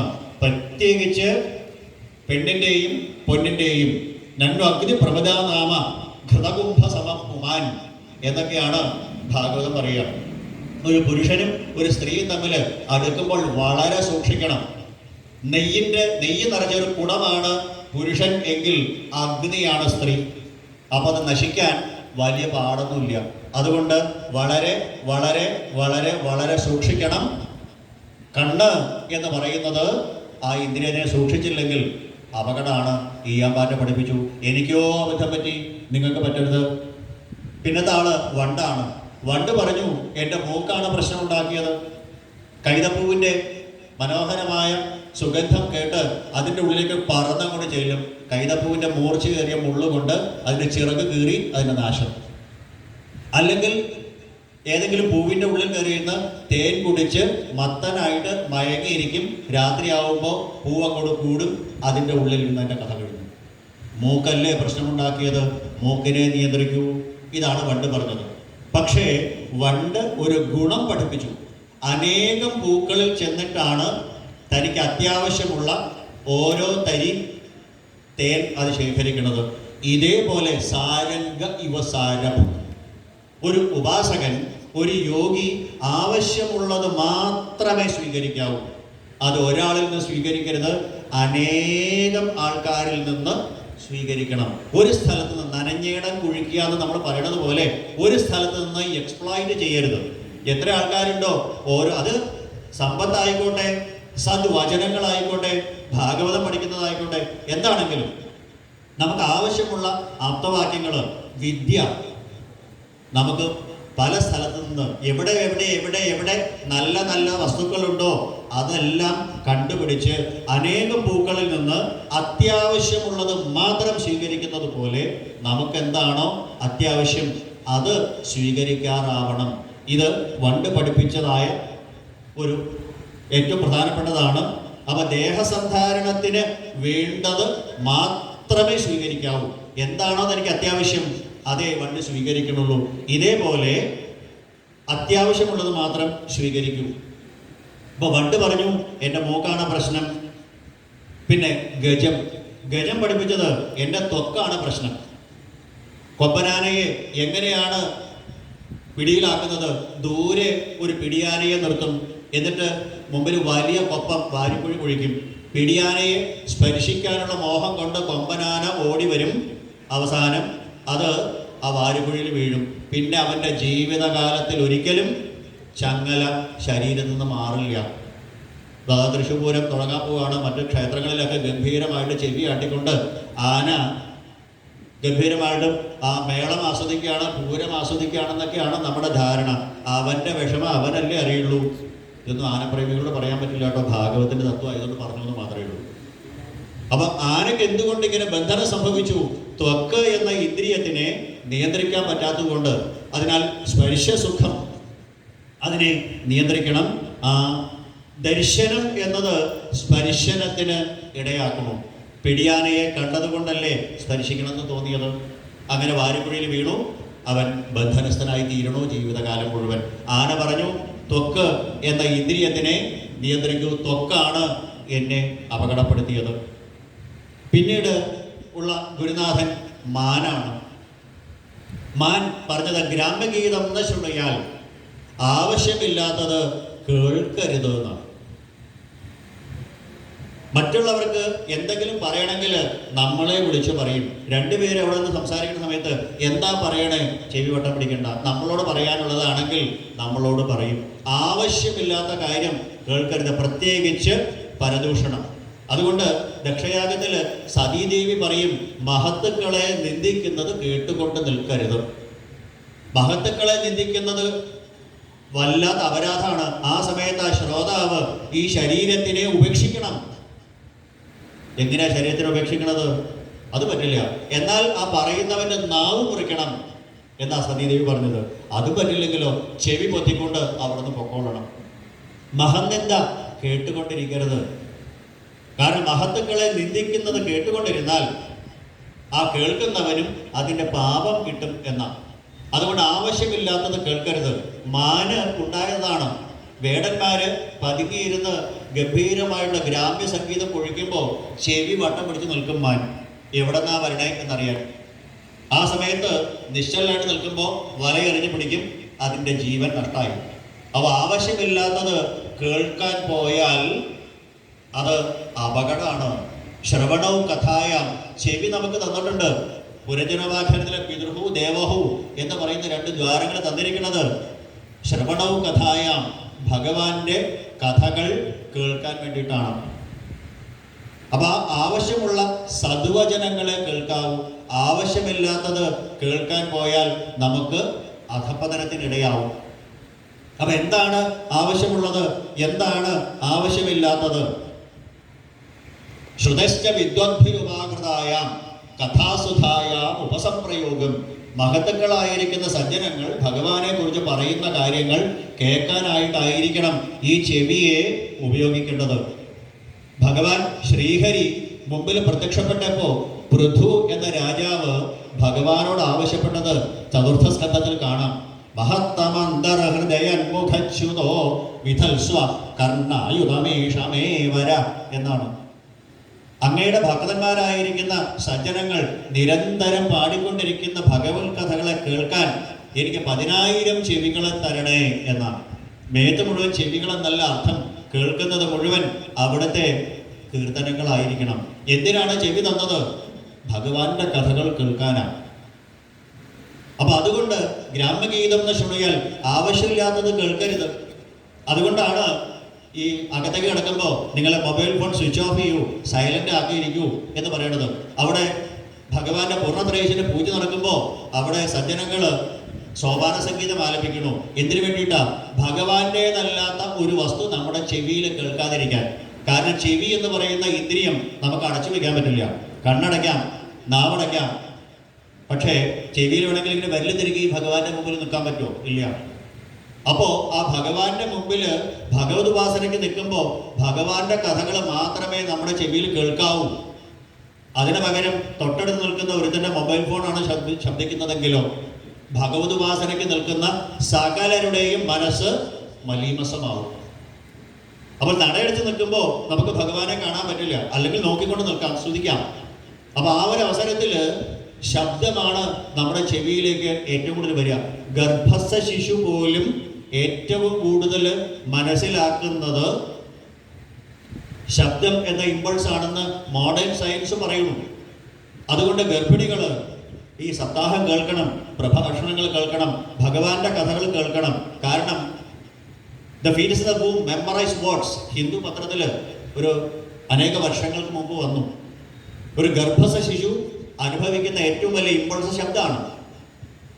അപ്പോൾ അതുകൊണ്ടാണ് ഗർഭിണികളായ സ്ത്രീകൾ ക്ഷേത്രത്തിൽ വരണം, ജപിച്ച നെയ് സേവിക്കണം, പ്രദക്ഷിണം വയ്ക്കണം, ഭാഗവത സപ്താഹം കേൾക്കണം, ഭഗവാന്റെ കഥകൾ കേൾക്കണം, സോപാന സംഗീതം കേൾക്കണം എന്ന് പറയുന്നൊരു കാര്യം. വെറുതെയല്ല സോപാന സംഗീതം എന്ന് പറയുന്നത്, നമ്മുടെ ശ്രദ്ധ പതറിപ്പോകാതിരിക്കാൻ. ഗ്രാമ്യഗീതം എന്ന് ശൃണുയാൽ. അതുകൊണ്ടാണ് മൊബൈൽ ഫോൺ ഓഫ് ചെയ്യണമെന്നും ഭഗവാന്റെ സോപാന സംഗീതം അവിടെ ഏർപ്പാടാക്കേണ്ട കാര്യം നമ്മുടെ ശ്രദ്ധ ഈശ്വരങ്കിൽ നിന്ന് മാറിപ്പോവാതിരിക്കാൻ. മാൻ പറഞ്ഞു, ചെവിയെ നിയന്ത്രിക്കൂ, ഭഗവത് സംബന്ധിയായിട്ടുള്ളത് മാത്രം കേൾക്കൂ. ഏകാന്ത ലാഭം വചസോനുപുംസാം ശ്ലോകമൗലർ ഗുണവാദമാഹു. നമ്മുടെ ജീവിതത്തിൽ ഏറ്റവും വലിയ ഭാഗ്യം എന്ന് പറയുന്നത് ഭഗവാന്റെ കഥകൾ പറയാൻ പറ്റുക, നാമം ജപിക്കാൻ പറ്റുക. ലോകത്തിൽ ഏതെങ്കിലും ജീവിക്ക് സാധിക്കുമോ? ചിന്തിച്ചു നോക്കിക്കോളൂ. ഭഗവാനെ സ്തുതിക്കാൻ, നാമം ജപിക്കാൻ പറ്റുന്ന ഒരൊറ്റ ജീവി മനുഷ്യർ മാത്രമേ ഉള്ളൂ. അപ്പോൾ ആ നാവ് കൊണ്ട് ഭഗവാനെ സ്തുതിക്കാറാവണം, ചെവി കൊണ്ട് ഭഗവാന്റെ കഥകൾ കേൾക്കാറാവണം. അപ്പം ചെവികളെ ഗ്രാമഗീതം എന്ന് ശുണയാൽ ചെവിയെ നിയന്ത്രിക്കൂ, ആവശ്യമില്ലാത്തത് കേൾക്കരുത് എന്ന് മാൻ പഠിപ്പിച്ചു. പിന്നത്തെ ഗുരുനാഥൻ മത്സ്യമാണ്. മത്സ്യം പഠിപ്പിച്ചത് നാവാണ് എൻ്റെ ജീവിതം നശിപ്പിച്ചത്. ചൂണ്ടലിൽ കൊടുത്തിരിക്കുന്ന ഇരയെ കണ്ടപ്പോൾ തിന്നാനുള്ളതാണ് എന്ന് കരുതിയിട്ട് അത് ചെന്ന് കൊത്തുന്നു, അതിന് ജീവിതം അതോടെ അവസാനിച്ചു. അപ്പോൾ മത്സ്യം പറയുന്നു, എൻ്റെ നാവാണ് കുഴപ്പമുണ്ടാക്കിയത്. നാവിനെന്താ കുഴപ്പമെന്നറിയോ? നാവാണ് നമ്മുടെ ജീവിതത്തിലെ ഏറ്റവും വലിയ പ്രശ്നക്കാരൻ. സകല പ്രശ്നങ്ങൾ ഉണ്ടാക്കുന്നത് ഈ നാവാണ്. നമ്മുടെ ഉള്ളിൽ നാവാണ് നമ്മളെ നല്ലതെന്ന് പറയണതും ചീത്ത എന്ന് പറയണതും, നമ്മൾ വേറൊരുത്തിനെ നല്ലതെന്ന് പറയുന്നതും ചീത്ത എന്ന് പറയുന്നതും ഈ നാവുകൊണ്ടാണ്, അല്ലേ? അപ്പോൾ നാവ് എന്നുള്ളതിന് ഒരേ സമയത്ത് രണ്ട് കാര്യങ്ങൾ ചെയ്യും. സ്വാദ് അറിയുമ്പോൾ ജ്ഞാനേന്ദ്രിയം, വർത്തമാനം പറയുമ്പോൾ കർമ്മേന്ദ്രിയം. അപ്പം ജ്ഞാനേന്ദ്രിയവുമാണ് കർമ്മേന്ദ്രിയവുമാണ്, രണ്ടുമാണ് ഈ നാവ് എന്ന് പറയുന്നത്. നമ്മൾ ആഹാരം കഴിക്കുന്നത് എന്തിനു വേണ്ടിയിട്ടാണ്? ചിന്തിച്ചിട്ടുണ്ടോ? ആഹാരത്തിനെ കുറിച്ച് പറയുമ്പോൾ സാത്വികം, രാജസം, താമസം, നിർഗുണം എല്ലാത്തിനും ഉണ്ട് ഈ 4 വിഭാഗം. അതിൽ സാത്വികമായ ആഹാരമേ കഴിക്കാവൂ എന്ന് ഭഗവാൻ പറയും. പഥ്യം, പൂതം, അനായാസ്തം ആഹാര്യം. പഥ്യമായിരിക്കണം, പൂതമായിരിക്കണം, നമ്മുടെ ശരീരത്തിന് യോജിക്കുന്നതായിരിക്കണം. നമ്മളാകുന്ന മനുഷ്യരുടെ കുഴപ്പം എന്താണെന്നറിയോ? വായിക്ക് പിടിക്കുന്നത് വയറിന് പിടിക്കില്ല, വയറിന് പിടിക്കുന്നത് വായിക്ക് പിടിക്കില്ല. അപ്പോൾ അലോപ്പതിയോ നാച്ചുറോപ്പതിയോ ഹോമിയോപ്പതിയോ ഏത് പതിയെ ചെന്ന് ചോദിച്ചാലും അവർ പറയും നോൺ വെജിറ്റേറിയൻ ഒഴിവാക്കുമെന്ന്. എന്താ കാരണം? നമ്മുടെ ശരീരത്തിന് യോജിച്ചതല്ല. സിംഹത്തിനെയോ പുലിയെയോ ശ്വാവിനെ പോലെ ദംഷ്ട്രങ്ങളില്ല നമുക്ക്. സെല്ലുലോസ് ദഹിക്കാൻ പാകത്തിനാണ് നമ്മുടെ ഡൈജസ്റ്റീവ് സിസ്റ്റം. അപ്പം അതുകൊണ്ട് സസ്യാഹാരമാണ് നമുക്ക് വേണ്ടത്. പക്ഷേ ഇന്നത്തെ മനുഷ്യൻ ഇഴയണയിൽ തീവണ്ടി, പറക്കണയിൽ വിമാനം ഒഴികെ ബാക്കി ഒക്കെ പൊരിച്ചു കഴിക്കും. എന്താ കാരണം? നാവ് എന്ന ഇന്ദ്രിയത്തിനെ സന്തോഷിപ്പിക്കാൻ. ഇവിടെ നിന്ന് താഴേക്ക് അങ്ങോട്ട് ഇറങ്ങിയാൽ കാഞ്ഞിരക്കുരു ആയാന്താ ലഡു ആയാന്താ രണ്ടും ഒരുപോലെയാണ്. എന്നാലും നമ്മൾ കഴിക്കും. എന്തിന്? നാവ് എന്ന ഇന്ദ്രിയത്തിന്.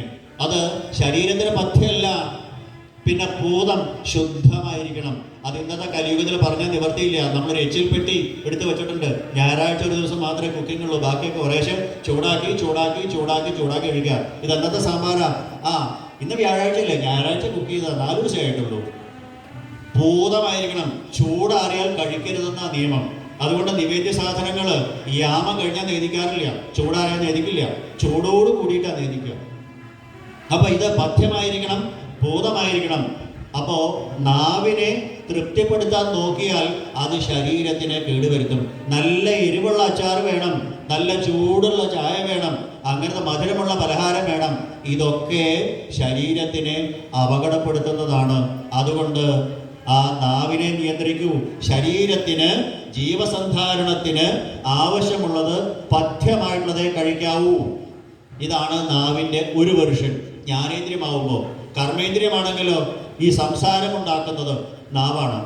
ഈ സംസാരം എന്നുള്ളതിന് പല ഭാഷയിൽ പലതാണ്. മലയാളത്തിൽ നമ്മൾ സംസാരം എന്ന് പറഞ്ഞാൽ വർത്തമാനം പറയുന്നത്, ടോക്ക് എന്ന് ഇംഗ്ലീഷിൽ പറയുന്നത്. പിന്നത്തെ സംസാരമുണ്ട്. എന്താ? സംസ്കൃതത്തിലെ സംസാരം, നമ്മുടെ ജീവിതം. മലയാളത്തിലുള്ള സംസാരമാണ് സംസ്കൃതത്തിലുള്ള സംസാരം ഉണ്ടാക്കുന്നത്, ബന്ധമുണ്ടാക്കണതേ. നമ്മൾ ക്ഷേത്രത്തിൽ തൊഴാൻ വരുമ്പോൾ എന്നും ഒരേ സമയത്ത് 2-3 പേര് വരികയാണെങ്കിൽ അപരിചിതരാണ്. 4ാമത്തെ ദിവസം നമ്മൾ അവിടെ നിൽക്കുകയും എന്താ പേര്, എവിടെയാ വീട്, ആരൊക്കെയുണ്ട്, ഇതറിയാനാണോ നമ്മൾ വന്നത്? നമുക്കിവിടെ കാണേണ്ടത് ഒരാളേ ഉള്ളൂ, കേൾക്കേണ്ടത് ഒരാളുടെ ഉള്ളൂ, കീർത്തിക്കേണ്ടത് ഒരാളുടെ ഉള്ളൂ. ക്ഷേത്രത്തിനകത്ത് വെച്ച് നമുക്ക് കാണേണ്ടത് ഒരാളേ ഉള്ളൂ. അപ്പോൾ അയാളുടെ ബയോഡാറ്റ അന്വേഷിച്ചിട്ട് കാര്യമില്ല. എന്ത് സംഭവിക്കണു? അവിടെ വെച്ച് നാവ് കൊണ്ടുള്ള മലയാളത്തിലുള്ള സംസാരം തുടങ്ങിയാൽ പിന്നെ സംസാരമായി, ബന്ധം ബന്ധനം. അപ്പോൾ മലയാളത്തിലുള്ള സംസാരത്തിലൂടെയാണ് സംസ്കൃതത്തിലുള്ള സംസാരം. ഈ ക്ലേശപൂർണമായിരിക്കുന്ന നിരന്തരം മാറിക്കൊണ്ടിരിക്കുന്ന ഈ ജീവിതത്തിന് പറയുന്ന പേരാണ് സംസാരം. മലയാളത്തിലുള്ള സംസാരത്തിലൂടെയാണ് സംസ്കൃതത്തിലുള്ള സംസാരത്തിലേക്ക് പോവുക. അപ്പം നാവിനെ ജയിച്ചില്ലെങ്കിൽ മലയാളത്തിലൂടെയുള്ള സംസാരത്തിലൂടെ സംസ്കൃതത്തിലുള്ള സംസാരത്തിലേക്ക് ബദ്ധനായി തീരും. അതുകൊണ്ട് നാവിനെ നിയന്ത്രിക്കൂ. ആവശ്യമുള്ളത് മാത്രമേ പറയാവൂ. സദ്വാക്യങ്ങളെ പറയാവൂ, സുഭാഷിതങ്ങളെ പറയാവൂ, ഭഗവാനെ കുറിച്ചേ പറയാവൂ. നമുക്ക് ആർക്കെങ്കിലും ചീത്ത കേൾക്കാൻ മോഹമുണ്ടോ? നമുക്ക് ആർക്കും മോഹമില്ല. നല്ലത് കേൾക്കാനാണ് നമുക്ക് എല്ലാവർക്കും മോഹം. അതുകൊണ്ട് നല്ല വാക്കു ചൊല്ലണം, നല്ലത് പറഞ്ഞൂടെ. ഭദ്രവാക്യ പ്രധാനേന സർവേ ദുഷ്യന്തി ജന്തവ, എല്ലാവർക്കും സന്തോഷം നല്ലത് കേൾക്കാനാ. തസ്മാൽ അതേത് കർത്തവ്യം വചനേക്കാ ദരിദ്രത. എന്തിനാ നല്ല വാക്ക് പറയാൻ ദാരിദ്ര്യം കാണിക്കണേ? നല്ല വാക്ക് പറഞ്ഞൂടെ. കർണത്തിന് ആടകമായത് പറഞ്ഞൂടെ. അതാണ് കർണാടകം. ശ്രോത്രേന്ദ്രിയത്തിന് പ്രിയപ്പെട്ടത് ശ്രീകൃഷ്ണ കർണാമൃതം എന്ന് വില്ലുമംഗല സ്വാമിയാർ എഴുതിയിരിക്കുന്നത്. ഏതെല്ലാം ശ്ലോകങ്ങൾ എഴുതുമ്പോഴാണോ ഭഗവാൻ ശ്രീകൃഷ്ണന്റെ വിഗ്രഹം ബലേന്ന് തലയാട്ടുന്നത്, ആ ശ്ലോകങ്ങളെ അദ്ദേഹം എഴുതിയുള്ളൂ. ബാക്കി ഓലകളൊക്കെ കീറിക്കളയും. അങ്ങനെ നമ്മൾ പറയുന്നതൊക്കെ ശ്രീകൃഷ്ണ കർണാമൃതമാവണം. സംസിദ്ധർ ഹരിതോഷണം. നമ്മളെ കാണുമ്പോൾ പൂർണ്ണത്രയീശന്റെ കണ്ണിൽ നിന്ന് ആനന്ദാശ്രുക്കൾ വരണം. നമ്മൾ നാമം ജപിക്കുമ്പോൾ പൂർണ്ണത്രയീശൻ തലകുലുക്കി സമ്മതിക്കണം, നന്നായിട്ടുണ്ട് നന്നായിട്ടുണ്ട് ബലേ എന്ന്. ഇതിനായിരിക്കണം നമ്മുടെ നാവ്. അല്ലാതെ ഈ ജ്ഞാനേന്ദ്രിയമായിട്ടും കർമ്മേന്ദ്രിയമായിട്ടും ഒരേ സമയത്ത് പ്രവർത്തിക്കണം. എൻ്റെ വായയുടെ ഉള്ളിലല്ലേ എൻ്റെ നാവ് കിടക്കണത് എന്ന് വിചാരിച്ച് വായി തോന്നിയത് പറയാൻ നോക്കിയാൽ പല്ലിൻ്റെ എണ്ണം കുറയും, വേറെ ഒന്നും ഉണ്ടാവില്ല. അപ്പൊ നാവിനെ നിയന്ത്രിക്കാൻ ചിതം സർവം ജിതേ രസേ. നാവിനെ നിയന്ത്രിച്ചാൽ ബാക്കിയെല്ലാം നിയന്ത്രിച്ചതിന് തുല്യമായി. അപ്പൊ നാവാണ് ഏറ്റവും അപകടകാരി. നമ്മൾ സൂക്ഷിച്ചോളൂ. പഞ്ചേന്ദ്രിയങ്ങളിൽ ഏറ്റവും അപകടകാരി നമ്മുടെ ബന്ധുവും നമ്മുടെ ശത്രുവും നമ്മുടെ നാവ. നാവ് നന്നായാൽ അവരുടെ ജീവിതം നന്നാവും. അപ്പൊ നാവ് കൊണ്ട് നല്ലതേ പറയാവൂ, നല്ലതേ രുചിക്കാവൂ. അപ്പൊ ശരീരത്തിന് ആവശ്യമുള്ള ജീവസന്ധാരണത്തിനുള്ള പഥ്യമായ ആഹാരം കഴിക്കുമ്പോൾ ജ്ഞാനേന്ദ്രിയമായിട്ട് നാവ് ശോഭിക്കും. നല്ല നല്ല വാക്കുകൾ പറയുമ്പോൾ, ഭഗവതർപ്പണമായിട്ടുള്ള വാക്യങ്ങൾ പറയുമ്പോൾ മറ്റുള്ളവർക്ക് കേൾക്കാൻ ഇമ്പമുള്ളതും സാരം സുഷ്ഠു മിതം മധു ഇങ്ങനെ വർത്തമാനം പറയണം എന്നാണ് പറയുന്നത്. അങ്ങനെ പറയുകയാണെങ്കിൽ എല്ലാവർക്കും പ്രിയപ്പെട്ടവനാവും, ഭഗവാനും പ്രിയപ്പെട്ടവനാവും. അങ്ങനെ നാവിനെ നിയന്ത്രിക്കൂ. എൻ്റെ നാവാണ് പ്രശ്നമുണ്ടാക്കിയത്, എൻ്റെ ജീവിതത്തിനെ നശിപ്പിച്ചത് നാവാണ് എന്നുള്ളത് കൊണ്ട് മത്സ്യം പറയുന്നു, എല്ലാത്തിനും ആ നല്ല വാക്കുകൾ ചൊല്ലാൻ വേണ്ടിയിട്ടായിരിക്കണം നാവ് ഉപയോഗിക്കേണ്ടത്. വാണി ഗുണാനുകഥനെ, ഭഗവാന്റെ കഥകൾ പറയാനായിട്ടായിരിക്കണം വേണ്ടത്. ഇങ്ങനെ ചില ഗുരുക്കന്മാര്, ഇപ്പൊ പറഞ്ഞ ചില ഗുരുക്കന്മാര്, കബോധം തൊട്ട് 6 ഗുരുക്കന്മാര് പറഞ്ഞു ഞങ്ങൾക്ക് അബദ്ധം പറ്റി, ഞങ്ങൾക്ക് അബദ്ധം പറ്റി, ഞങ്ങളെ പോലെ ആവരുത്, ഞങ്ങളെ പോലെ ആവരുത്.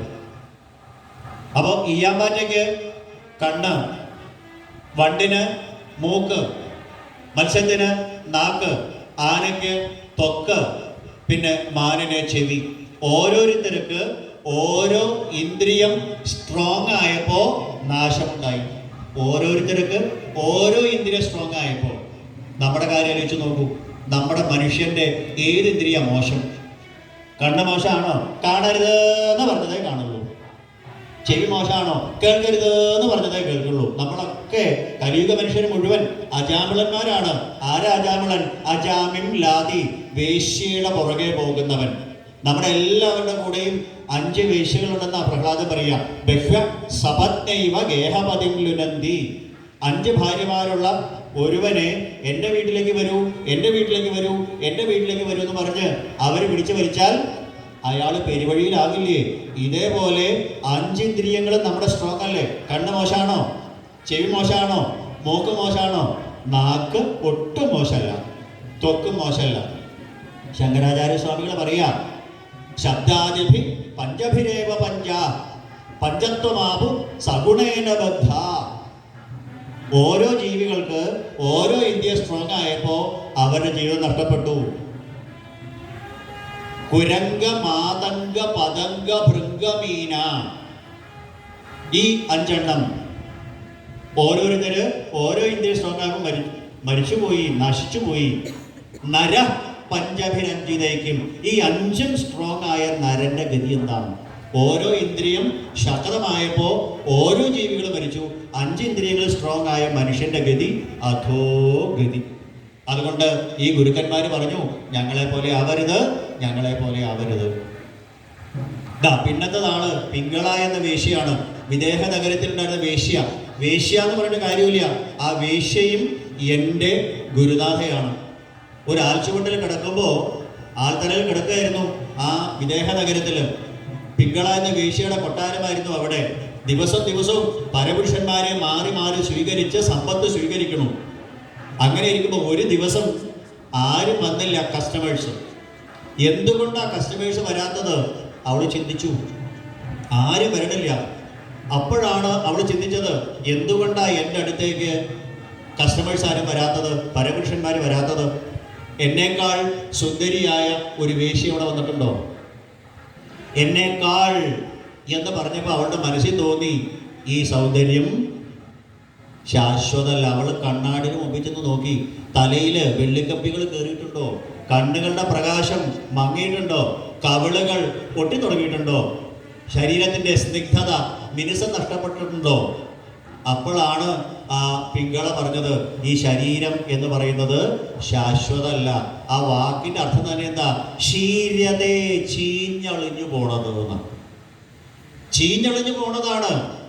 ആ ചീഞ്ഞളിഞ്ഞു പോകുന്നതായ ആ ശരീരത്തിനോടുള്ള ആഗ്രഹം കൊണ്ടല്ലേ, ആ ശരീരത്തിനെ പോഷിപ്പിക്കാനുള്ള ആഗ്രഹം കൊണ്ടല്ലേ ഈ പ്രശ്നങ്ങൾ മുഴുവൻ ഉണ്ടായത്.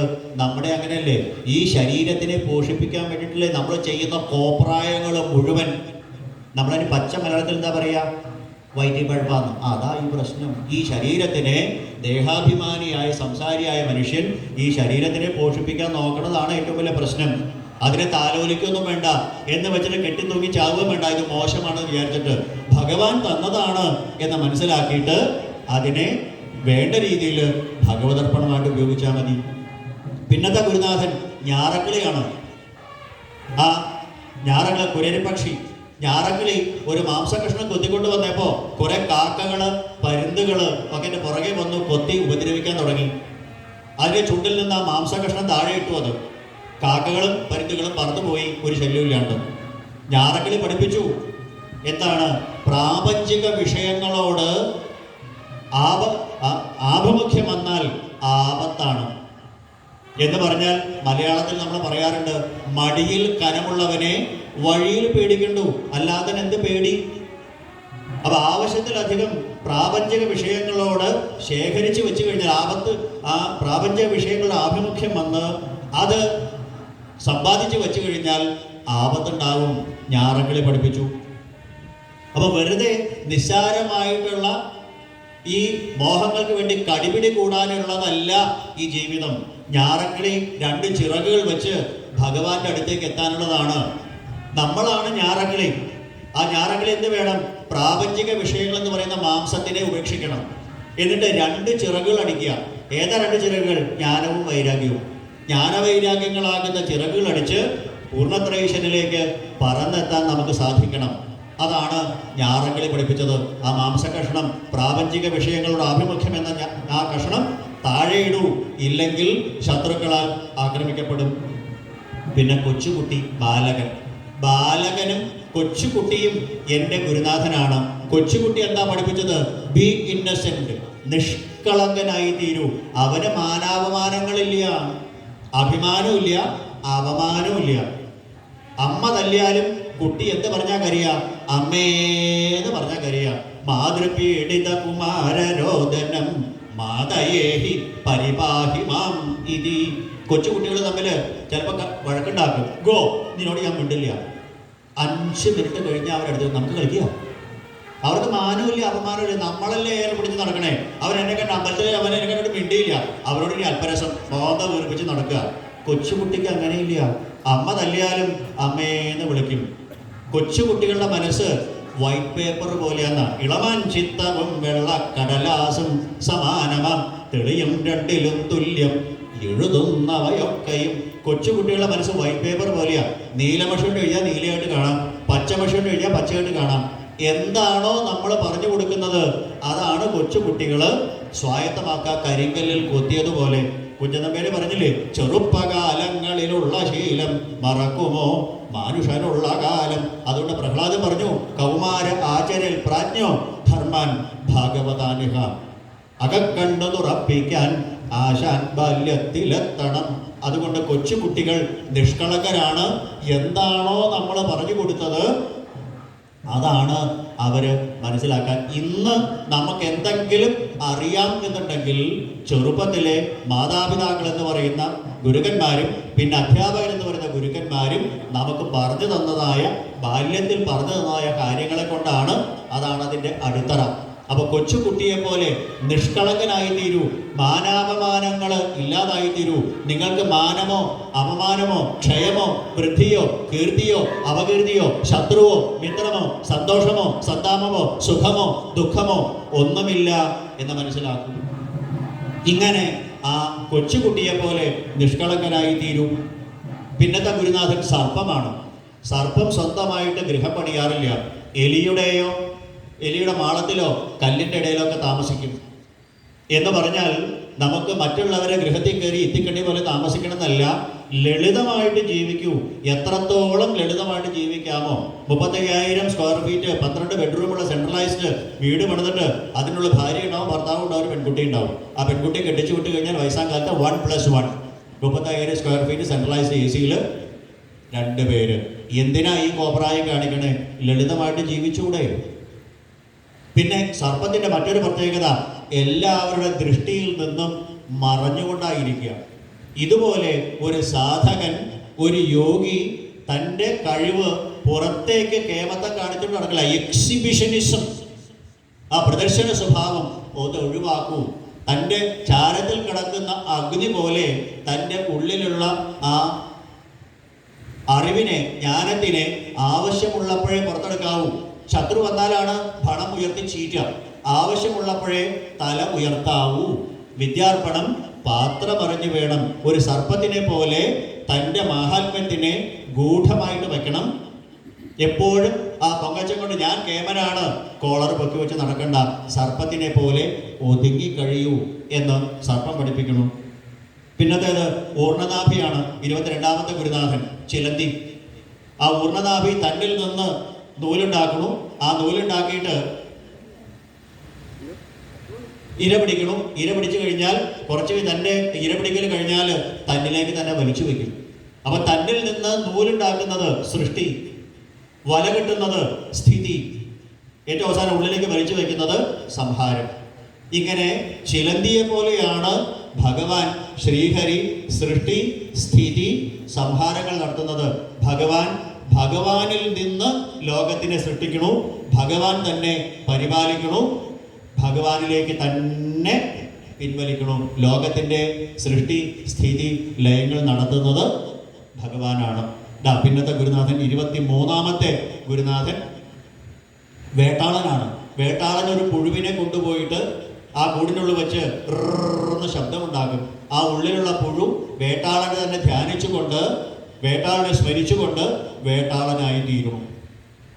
യാതൊരുത്തിനെയാണോ സ്മരിച്ച് ഈ ശരീരം ഉപേക്ഷിക്കുന്നത് അതായിട്ട് തീരുന്നു. യാ മതി സാ ഗതി എന്നാണ്. പഞ്ചമസ്കന്ധത്തിൽ നമുക്കൊരു രാജാവിനെ കാണാം.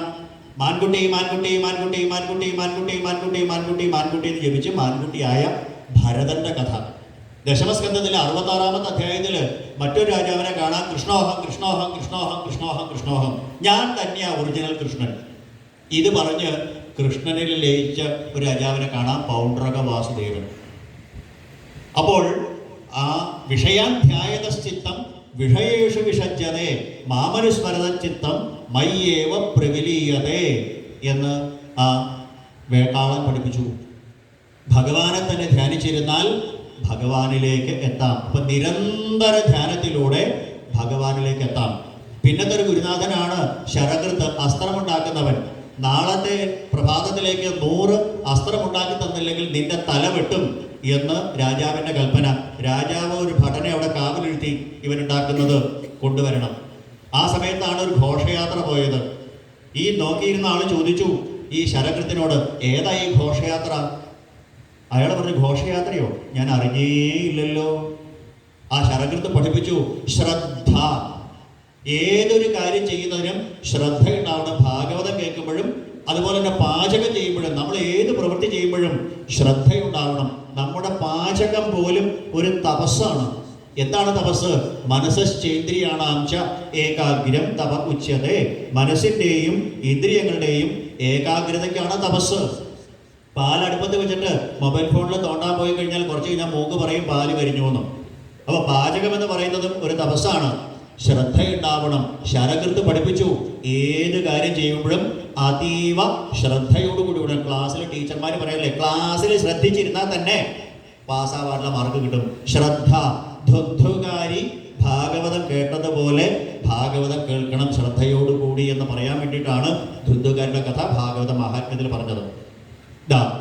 24ാമത്തെ ഗുരു തേനെടുക്കുന്നവൻ അല്ലെങ്കിൽ തേനീച്ച. തേനീച്ച ഓരോ സ്ഥലത്ത് ചെന്ന് ഓരോ പൂക്കളിൽ നിന്ന് ധാരാളം ഒരു തുള്ളി തേൻ ഉണ്ടാവാൻ 200-ലധികം പൂക്കളിൽ പോകണമെന്നാണ് മോഡേൺ സയൻസ് പറയണേ. ഒരു തുള്ളി തേൻ കിട്ടാൻ 200-ലധികം പൂക്കളിൽ പോകണമെന്ന്. അപ്പൊ എത്ര പാടുപെട്ടിട്ടാണ് ഈ തേനടയുടെ ഉള്ളിൽ തേൻ ശേഖരിച്ച് വെക്കുന്നത് തേനീച്ച. എന്നിട്ടോ ആ തേനെടുക്കുന്നവൻ വന്ന് അത് പിഴിഞ്ഞെടുത്തോണ്ട് പോകും. അപ്പൊ സൂക്ഷിച്ചില്ലെങ്കിൽ അമിതമായിട്ട് സമ്പാദിച്ച് വെച്ചു കഴിഞ്ഞാൽ മറ്റുള്ളവര് അത് അപഹരിക്കും.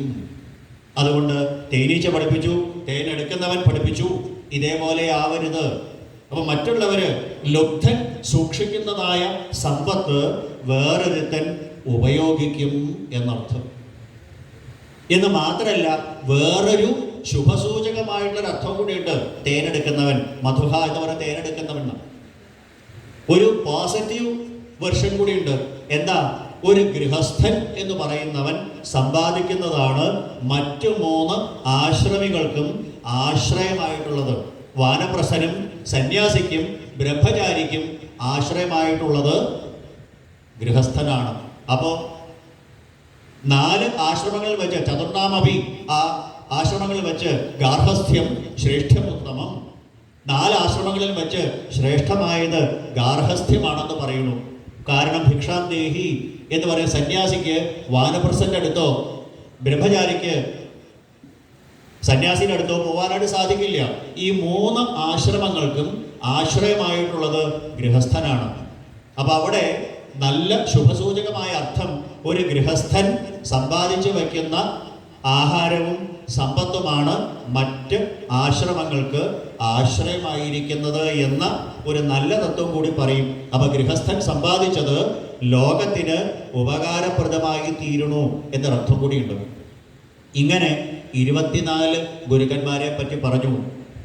25ാമത് പറഞ്ഞു, ദേഹോ ഗുരുർമമ വിരക്തി വിവേകഹേതു. ഈ ശരീരമാണ് എൻ്റെ വിവേകത്തിനും വിരക്തിക്കും കാരണം. അങ്ങയുടെ ആ നിത്യാനന്ദത്തിന് കാരണം എന്താണെന്ന് ചോദിച്ചില്ലേ? ആ ദത്താത്രേയ മഹർഷി പറഞ്ഞു, അനീഹ, എനിക്ക് ആഗ്രഹങ്ങളില്ല. പരിതുഷ്ടാത്മ, ഉള്ളതുകൊണ്ട് സന്തോഷിക്കണം. യദൃച്ഛയോപപന്നേന സന്തുഷ്ടോ വർത്തതേ സുഖം എന്ന് വാമനമൂർത്തി മഹാബലിയോട് പറയും. അഷ്ടമസ്കന്ധത്തിൽ കാണാം. ഉള്ളതുകൊണ്ട് ഓണം പോലെ കഴിയണു. അങ്ങനെയുള്ളവരാണ് സന്തോഷമുണ്ടാവുക, നിത്യാനന്ദമുണ്ടാവുക. എന്ത് കിട്ടിയാലും നമുക്ക് ഇതേ ഉള്ളൂ എന്ന് ചോദിക്കും. ഉദ്ധവൻ ചോദിക്കും, അനേക വൺ വേർഡ് ചോദ്യങ്ങൾ ചോദിക്കുന്നുണ്ട് ഉദ്ധവൻ ഭഗവാനോട്. അതിലൊരു ചോദ്യം ഇതാണ്, കോ ദരിദ്ര? ആരാ ദരിദ്രൻ? Who is poor? ഭഗവാൻ പറഞ്ഞു, ദരിദ്രോ യസ്തു അസന്തുഷ്ട. എന്ത് കിട്ടിയാലും പോരാ പോരാ പോരാ പോരാ പോരാ എന്ന് തോന്നുന്നവൻ. വിഷു ബമ്പർ 25 കോടിയോ 30 കോടിയോ കിട്ടിയാലും ഇതേ ഉള്ളൂ എന്ന് ചോദിക്കുന്നവനെയാണ് ദരിദ്രൻ എന്ന് പറയാം. അതേസമയം കഞ്ഞിവെള്ളമാണെങ്കിലും അതുകൊണ്ട് ഭഗവാൻ തന്നതാണ്, കഞ്ഞി കുടിക്കാനെങ്കിലും മാർഗമുണ്ടല്ലോ ഇത് വിചാരിച്ച് ഉള്ളതിൽ സന്തോഷിക്കുന്നവനാണ് ലോകത്തിലേക്ക് ഏറ്റവും വലിയ സന്തുഷ്ടൻ, ഭാഗ്യവാൻ. അപ്പം അതുകൊണ്ട് അനീഹ, എനിക്ക് താല്പര്യങ്ങൾ, എനിക്ക് മോഹങ്ങളൊന്നുമില്ല. മോഹങ്ങൾ ഉണ്ടെങ്കിലല്ലേ പിങ്കള പറഞ്ഞു ആശാഹി പരമം ദുഃഖം നൈരാശ്യം പരമം സുഖം. ആശയുണ്ടെങ്കിലാണ് നിരാശ വരിക, ഇച്ഛയുണ്ടെങ്കിലാണ് ഇച്ഛാഭംഗം ഉണ്ടാവുക. എനിക്ക് ആഗ്രഹങ്ങളില്ല. പരിതുഷ്ടാത്മ, എന്താണ് സന്തോഷം? എന്താണോ കിട്ടുന്നത് അതുകൊണ്ട് ഞാൻ സന്തോഷിക്കുകയാണ്. അപ്പൊ അതുകൊണ്ട് 25ാമത്തെ ഗുരു എൻ്റെ ശരീരം തന്നെയാണ്. ദേഹോ ഗുരുർമമ വിരക്തി വിവേകഹേതു. എനിക്ക് വിരക്തി വരാൻ എന്താ കാരണം? ഈ ശരീരത്തിനെ താലോലിക്കൊന്നും വേണ്ട. ക്ഷീരത, അത് ചീഞ്ഞളിഞ്ഞ് പോണതാ. ദഹ്യത, ദഹിച്ചു പോണതാ. അതുകൊണ്ട് അതിനെ ദേഹം എന്ന് പറയണത്. അപ്പൊ ഈ ശരീരത്തിനെ താലോലിക്കണ്ടെന്ന് വിചാരിച്ചിട്ട് അയ്യോ ശരീരം നികൃഷ്ടമാണോ? കെട്ടിത്തൂങ്ങണ്ട, പൊട്ടാസ്യമായിട്ട് കഴിക്കാൻ വേണ്ട. കാരണം ഈ ശരീരം എന്നുള്ളത് നമ്മൾ ഉപയോഗിക്കുന്നതനുസരിച്ചിരിക്കും. മൊബൈൽ ഫോൺ എന്ന് പറയുന്നത് നമുക്ക് അത്യാവശ്യമുള്ള സാധന അല്ലേ? ഭാഗവത സപ്താഹ വേദിയിൽ ഇരുന്ന് അല്ലെങ്കിൽ അമ്പലത്തിനുള്ള പൂർണ്ണത്രയീശന്റെ പൂജ നടക്കുന്ന നേരത്ത് മൊബൈൽ ഫോണിൽ തോണ്ടിക്കൊണ്ടിരുന്നാൽ അത് അനാവശ്യമല്ലേ? ഏതൊരു വസ്തുവിനുമുണ്ട് 3 വെർഷൻ: അത്യാവശ്യം, ആവശ്യം, അനാവശ്യം. ഉപയോഗത്തിനനുസരിച്ചിരിക്കും. ഇതേപോലെ ഈ ശരീരത്തിനുമുണ്ട്. ശരീരം ശ്രേഷ്ഠമാണ് നല്ല കാര്യങ്ങൾക്ക് ഉപയോഗിച്ചാൽ, നികൃഷ്ടമാണ് അതിൻ്റെ ഘടന ആലോചിച്ചാലും, അതുപോലെ ആവശ്യമില്ലാത്ത കാര്യങ്ങൾ ഉപയോഗിച്ചാലും. അപ്പം ഈ ശരീരമാണ് എൻ്റെ വിരക്തികര. സതതാത്യുതർക്കം, സദാ പ്രശ്നങ്ങളാണ്. ആലോചിച്ച് നോക്കിക്കോളൂ, നമ്മുടെ ഈ ശരീരം കൊണ്ട് നമുക്ക് സുഖമാണോ ഉണ്ടാവണേ, ദുഃഖമാണോ ഉണ്ടാവണേ? രോഗം കഴിഞ്ഞിട്ടുള്ള നേരമുണ്ടോ? ഒരു ജലദോഷം വന്നാൽ മതി, മൂക്കടപ്പ് വന്നാൽ മതി, നമുക്ക് പ്രശ്നമായി. ഒരു മഴ കൊണ്ടാൽ മതി, വെയിൽ കൊണ്ടാൽ മതി, തലവേദന വന്നാൽ മതി, മൈഗ്രൈൻ വന്നാൽ മതി, പനി വന്നാൽ മതി, ഇൻഡൈജഷൻ വന്നാൽ മതി. എന്ത് വന്നാലും നമുക്ക് എന്നും പ്രശ്നങ്ങളാണ് ഈ ശരീരം കൊണ്ട്. സതതാത്യുതർക്കം, എപ്പോഴും പ്രശ്നങ്ങളാണ് ഈ ശരീരം കൊണ്ട്. ശരീരം കേമാന്നല്ലേ നമ്മൾ വിചാരിച്ച്. ഇത് പുറത്തെ പ്രശ്നം, ഇനി അകത്തെ പ്രശ്നം. ഈ പിങ്കള എന്നുള്ള വേശ്യ പറയും ഈ ശരീരത്തിനെ കുറിച്ച് ഞാൻ കൂടുതലൊന്നും പറയണില്ല എന്നാ പിങ്കള പറഞ്ഞ്. യഥസ്ഥിർനിർമ്മിത വംശസ്ഥൂണം ത്വച രോമനഖൈപിനർത്ഥം. അസ്ഥികൾ എന്ന് പറയുന്ന ഇതേപോലത്തെ തൂണിന്മേല് ത്വക്ക എന്ന് പറയുന്ന ഒരു ടർപ്പോളിൻ കൊണ്ട് മൂടിയപ്പോൾ എന്തൊരു സൗന്ദര്യം, എന്തൊരു സുന്ദരി അവള്, എന്തൊരു സുന്ദരനാവൻ. Mister universe, miss universe, missus universe, എന്തൊരു ഭംഗിയാ അല്ലേ? ഈ ത്വക്ക എന്ന് പറയുന്ന സാധനം കൊണ്ട് മൂടിയപ്പോഴല്ലേ അതിൻ്റെ ഉള്ളിലുള്ള സാധനങ്ങളും. നമ്മൾ കിടക്കാൻ പോകുന്ന കിടക്കയുടെ ഉള്ളിൽ പഞ്ഞിയാണ് നിറച്ചേക്കണേ. നമുക്കറിയാം. നമ്മുടെ ഈ ശരീരത്തിൻ്റെ ഉള്ളിലോ ചിന്തിച്ചു നോക്കൂ. രക്തം, ശുക്ലം, കഫം, മലം, മൂത്രം, മജ്ജ, അസ്ഥി, മേധസ്, എന്തൊക്കെ എന്തൊക്കെ എന്തൊക്കെ വൃത്തികെട്ട സാധനങ്ങളാ. പാത്രം മൂത്രപുരീഷയോ, മലമൂത്രങ്ങളുടെ ഇരിപ്പിടാണ് അല്ലേ? ശരിക്കും അമേധ്യമായ സാധനങ്ങളുടെ ഇരിപ്പിടമാണ് നമ്മുടെ ശരീരം അല്ലേ? ആലോചിച്ച് നോക്കൂ. ഇംഗ്ലീഷിൽ പറഞ്ഞാൽ മൊബൈൽ സെപ്റ്റിക് ടാങ്ക്. അതല്ലേ നമ്മുടെ ശരീരം. നമ്മുടെ ഉള്ളിലുള്ള ശരീരത്തിൻ്റെ ഭാഗങ്ങൾ കണ്ടാൽ നമ്മൾ ആഹാരം കഴിക്കുമോ? നമ്മുടെ ശരീരം ഈ ത്വക്ക് എന്ന് പറയുന്നത് ട്രാൻസ്പെയറൻ്റ് ആയിരുന്നെങ്കിൽ, ഗ്ലാസ് പോലെ ആയിരുന്നെങ്കിൽ. ചില മത്സ്യങ്ങൾ ഇങ്ങനെ, ഗ്ലാസ് ഫിഷ് എന്നുള്ളൊരു മത്സ്യമുണ്ട്, അത് ഗ്ലാസ് പോലെയാണ് ശരീരം, ഉള്ളിലൊക്കെ പുറത്ത് കാണാം. ഇതേപോലെ നമ്മുടെ ത്വക്ക് ട്രാൻസ്പെയറൻ്റ് ആയിരുന്നെങ്കിൽ, ഗ്ലാസ് പോലെ ആയിരുന്നെങ്കിൽ, നമ്മുടെ ശരീരത്തിൻ്റെ ഉള്ളിലുള്ള ഭാഗം കാണാമായിരുന്നെങ്കിൽ, ഒരു സദ്യക്ക് ഊണ് കഴിക്കാൻ പോകുമ്പോൾ എതിർവശത്തിരിക്കുന്ന ആളുടെ ശരീരത്തിൻ്റെ ഉള്ളിലെ സാധനം മുഴുവൻ കണ്ടാൽ നമ്മൾ ഊണ് കഴിക്കുമോ? ആ ഉരുള അകത്തേക്ക് വെച്ചത് പുറത്തേക്ക് തട്ടില്ലേ? എന്നിട്ട് എന്തൊരു സുന്ദരി അവളെ കാണാൻ. എന്താ പറയാൻ കാരണം? ഈ ടർപ്പോളിൻ കൊണ്ട് മൂടിയത് കൊണ്ട്. അത് കാരണം നിങ്ങൾ അധികം ഇതിനെ താലോലിക്കണ്ട. കാരണം ഈ ശരീരം എന്നുള്ള ശീര്യതയെ ചീഞ്ഞളിഞ്ഞ് പോണതാ. എന്ന് മാത്രമല്ല 9 ദ്വാരങ്ങളുണ്ട്. ഈ 9 ദ്വാരത്തിൽ നിന്ന് പുറത്തേക്ക് വരുന്ന ഏതെങ്കിലും ഒരു സാധനം കൈകൊണ്ട് തൊടാൻ പറ്റണതുണ്ടോ? അതുകൊണ്ടല്ലേ നമ്മൾ ഹാൻഡ് കർച്ചീഫ് കൊണ്ട് നടക്കണേ. 2020 21 കുതിരയെ പോലെ മൂക്കും വായൊക്കെ പൊത്തിക്കെട്ടി നടത്തില്ലേ നമ്മൾ? എന്താ കാരണം? നമ്മുടെ ശരീരത്തിൻ്റെ ഉള്ളിൽ നിന്ന് പുറത്തേക്ക് വരുന്നതൊന്നും കൈകൊണ്ട് തൊടാൻ നമുക്ക് തന്നെ അറപ്പ്. അയ്യേ മൂക്കട്ട, അയ്യേ തുപ്പല്, അയ്യേ ചെവിക്കാട്ടം, അയ്യേ മലം, അയ്യേ മൂത്രം, വേർപ്പ് നാറ്റം. എന്നാൽ ഇതൊക്കെ ചുമന്നുകൊണ്ട് നടക്കാൻ നമുക്കൊരു കൂസൽ. എന്തൊരു സുന്ദരി അവള്. അവളുടെ ഉള്ളിലെ കാര്യങ്ങൾ ആലോചിച്ചാൽ. ഇതൊന്നും ഞാൻ പറയണതല്ല, പിങ്കള പറയണതാണ്, പുരൂരവസ് പറയണതാണ്. ഉർവശിയുടെ പുറകെ ഓടിപ്പോയി പുരൂരവസ്. പിന്നെ യയാതി എന്ന രാജാവ് ഓടിപ്പോയി. ഇങ്ങനെ ആ യയാതി എന്ന രാജാവും പുരൂരവസും പിങ്കളയും ഒക്കെ പറയണു ഈ ശരീരത്തിനെ താലോലിക്കണ്ട എന്ന് വെച്ചിട്ട് അതിനെ നശിപ്പിക്കുകയും വേണ്ട. ഈ ശരീരം എന്തിനു വേണ്ടിയിട്ടാണ് ഉപയോഗിക്കുന്നത്? തൂർണം യതതി ലബ്ധ്വാ സുദുർലഭമിദം ബഹുസംഭവന്തേ മാനുഷ്യം. അനേക ജന്മങ്ങളിലെ കർമ്മങ്ങൾ കൊണ്ട് സുഹൃതത്തിന്റെ ആധിക്യം കൊണ്ടാണ് നമുക്ക് ഈ ശരീരം കിട്ടിയത്. പയ്യീച്ച പൂച്ച പുലി വണ്ടെലി ഞണ്ടു പച്ചപ്പയ്യൊന്നു തൊട്ട് പലമാതിരിയായ ജന്മം പയ്യ കഴിഞ്ഞീ മരുജാകൃതി ത്വം കയ്യിൽ കിടച്ചത് കളഞ്ഞു കുളിച്ചിടൊല്ലേ എന്ന് പറയുന്നു മഹത്തുക്കള്. അനേക ഈച്ച പൂച്ചയായിട്ട് എലി പുലിയായിട്ടൊക്കെ വന്ന് മാറി മാറി മാറി മാറി സുഹൃതത്തിന്റെ ആധിക്യം കൊണ്ട് മനുഷ്യ ശരീരം കിട്ടി. മൃദേഹമാദ്യം സുലഭം സുദുർലഭം പ്ലവം സുകൽപ്പം സുകൽപ്പം വെൽ ഡിസൈൻഡ്. കണ്ടുകൊണ്ട് പൂർണ്ണത്രേശനെ കാണാം, ചെവി കൊണ്ട് കീർത്തനങ്ങൾ കേൾക്കാം, നാവ് കൊണ്ട് ഭഗവാനെ സ്തുതിക്കാം, കാലുകൊണ്ട് പ്രദക്ഷിണം വെക്കാം, ശിരസ് കൊണ്ട് നമസ്കരിക്കാം, കൈകൾ കൊണ്ട് കൂപ്പാം. ഏത് ജീവിക്ക് സാധിക്കും ഇത്? സുകൽപ്പം വെൽ ഡിസൈൻഡ്. ഇത്രയൊക്കെ ശ്രേഷ്ഠമായ മനുഷ്യ ശരീരം അത് ഭഗവത് ഉപാസനയ്ക്ക് വേണ്ടിയിട്ട് ഉപയോഗിക്കാനുള്ളതാണ് കലിയുഗ മനുഷ്യരെ. ഇതാണ് ഭാഗവതം പറഞ്ഞു തന്നത്. അല്ലാതെ ഇതിനകത്തുള്ള ശരീരത്തിന്റെ ഘടകങ്ങളെ ആലോചിച്ചു കഴിഞ്ഞാൽ വല്ലാത്ത കഷ്ടമാണ്. പോസ്റ്റ്മോർട്ടം എന്നൊരു സാധനം കേട്ടിട്ടുണ്ടാവില്ലേ? മരണത്തിന് ശേഷം കീറി മുറിക്കുന്നത്, മരണാനന്ത ശസ്ത്രക്രിയ എന്ന് മലയാളത്തിൽ പറയും. അത് കീറി മുറിച്ച ആന്തര അവയവങ്ങൾ സാധാരണ നമ്മുടെ സോഡിയം ക്ലോറൈഡ് കറിയുപ്പിലിട്ട് കെമിക്കൽ അനാലിസിസിന് കൊണ്ടുവരും, രാസപരിശോധനയ്ക്ക്. അത് പരിശോധിക്കുന്ന കാക്കനാട് ലബോറട്ടറിയിൽ 26 കൊല്ലം ജോലി ചെയ്ത ആളാണ് ഞാൻ. വിസറ എന്നാണ് പറയുക. നമ്മുടെ ഉള്ളിലുള്ള stomach, liver, kidney, spleen, brain തുടങ്ങിയ സാധനങ്ങൾ മുഴുവൻ പോലീസുകാർ കൊണ്ടുവരും. തൃശ്ശൂർ, പാലക്കാട്, എറണാകുളം, ഇടുക്കി 4 ജില്ലകളിൽ നിന്നുള്ള ഗവൺമെൻറ് ആശുപത്രി, മെഡിക്കൽ കോളേജുകളിൽ നിന്ന് മുഴുവൻ. ഒരു മിനിറ്റ് നിൽക്കില്ല സാധാരണ ആൾക്കാർ അതിൻ്റെ ഉള്ളിൽ. ആ കൊണ്ടുവരുന്ന ആൾക്കാർ തന്നെ പറയും, സാറേ ഇത് എത്തിക്കാൻ പറ്റിയ പാട് ഞങ്ങൾക്കേ അറിയുള്ളൂ എന്ന്. ത്രിലോക്യ സുന്ദരിയാണ് പറഞ്ഞിട്ട് വല്ല കാര്യമുണ്ടോ? നാറിയിട്ട് അടുപ്പില്ല. അപ്പൊ എപ്പോഴാണ് ഈ ശരീരം ശിവമായിട്ട് നിൽക്കുന്നത്?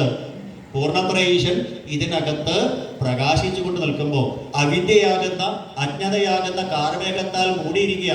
ആ ഭഗവത് ഉപാസന കൊണ്ട്, ഭാഗവത ശ്രവണം കൊണ്ട്, സത്സംഗം കൊണ്ട് അവിദ്യയാകുന്ന കാർമേഘത്തിനെ നീക്കുമ്പോൾ തന്നിൽ താനായിട്ട് വിളങ്ങുന്ന ആ ചൈതന്യത്തിനെ, പൂർണ്ണത്രയീശനെ നമുക്ക് കാണാനായിട്ട് സാധിക്കും. അങ്ങനെ തന്നിൽ താനായിട്ട് വിളങ്ങുന്ന ആ പൂർണ്ണത്രയീശനെ കാണാൻ വേണ്ടിയിട്ടായിരിക്കണം ഈ ശരീരത്തിനെ ഉപയോഗിക്കേണ്ടത്. എപ്പോ? തൂർണം യഥേത, നിരന്തരമായിട്ട് പരിശ്രമിക്കണം. നപതേൽ അനുമൃത്യുയാവൽ, മൃത്യു വന്നിട്ട് ഈ ശരീരത്തിനെ അപഹരിച്ചു കൊണ്ടുപോകുന്നതിന് മുമ്പ്, യാവൽ സ്വസ്ഥവിധം ശരീരമരുജം എന്നൊക്കെ ഭർതൃഹരി പറയും. ഈ സ്വന്തം ശരീരം നമ്മുടെ സ്വാധീനത്തിലിരിക്കുന്ന കാലത്തോളം ഈ ശരീരത്തിനെ ഭഗവത് ഉപാസനയ്ക്കായിട്ട് ഉപയോഗിക്കാറാവണം. അങ്ങനെ നശിച്ചു പോകുന്നതാണ് ലബ്ധ്വാസു ദുർലഭമിതം ബഹുസംഭവാന്തേ മാനുഷ്യം അർത്ഥതം. ധർമ്മം, അർത്ഥം, കാമം, മോക്ഷം.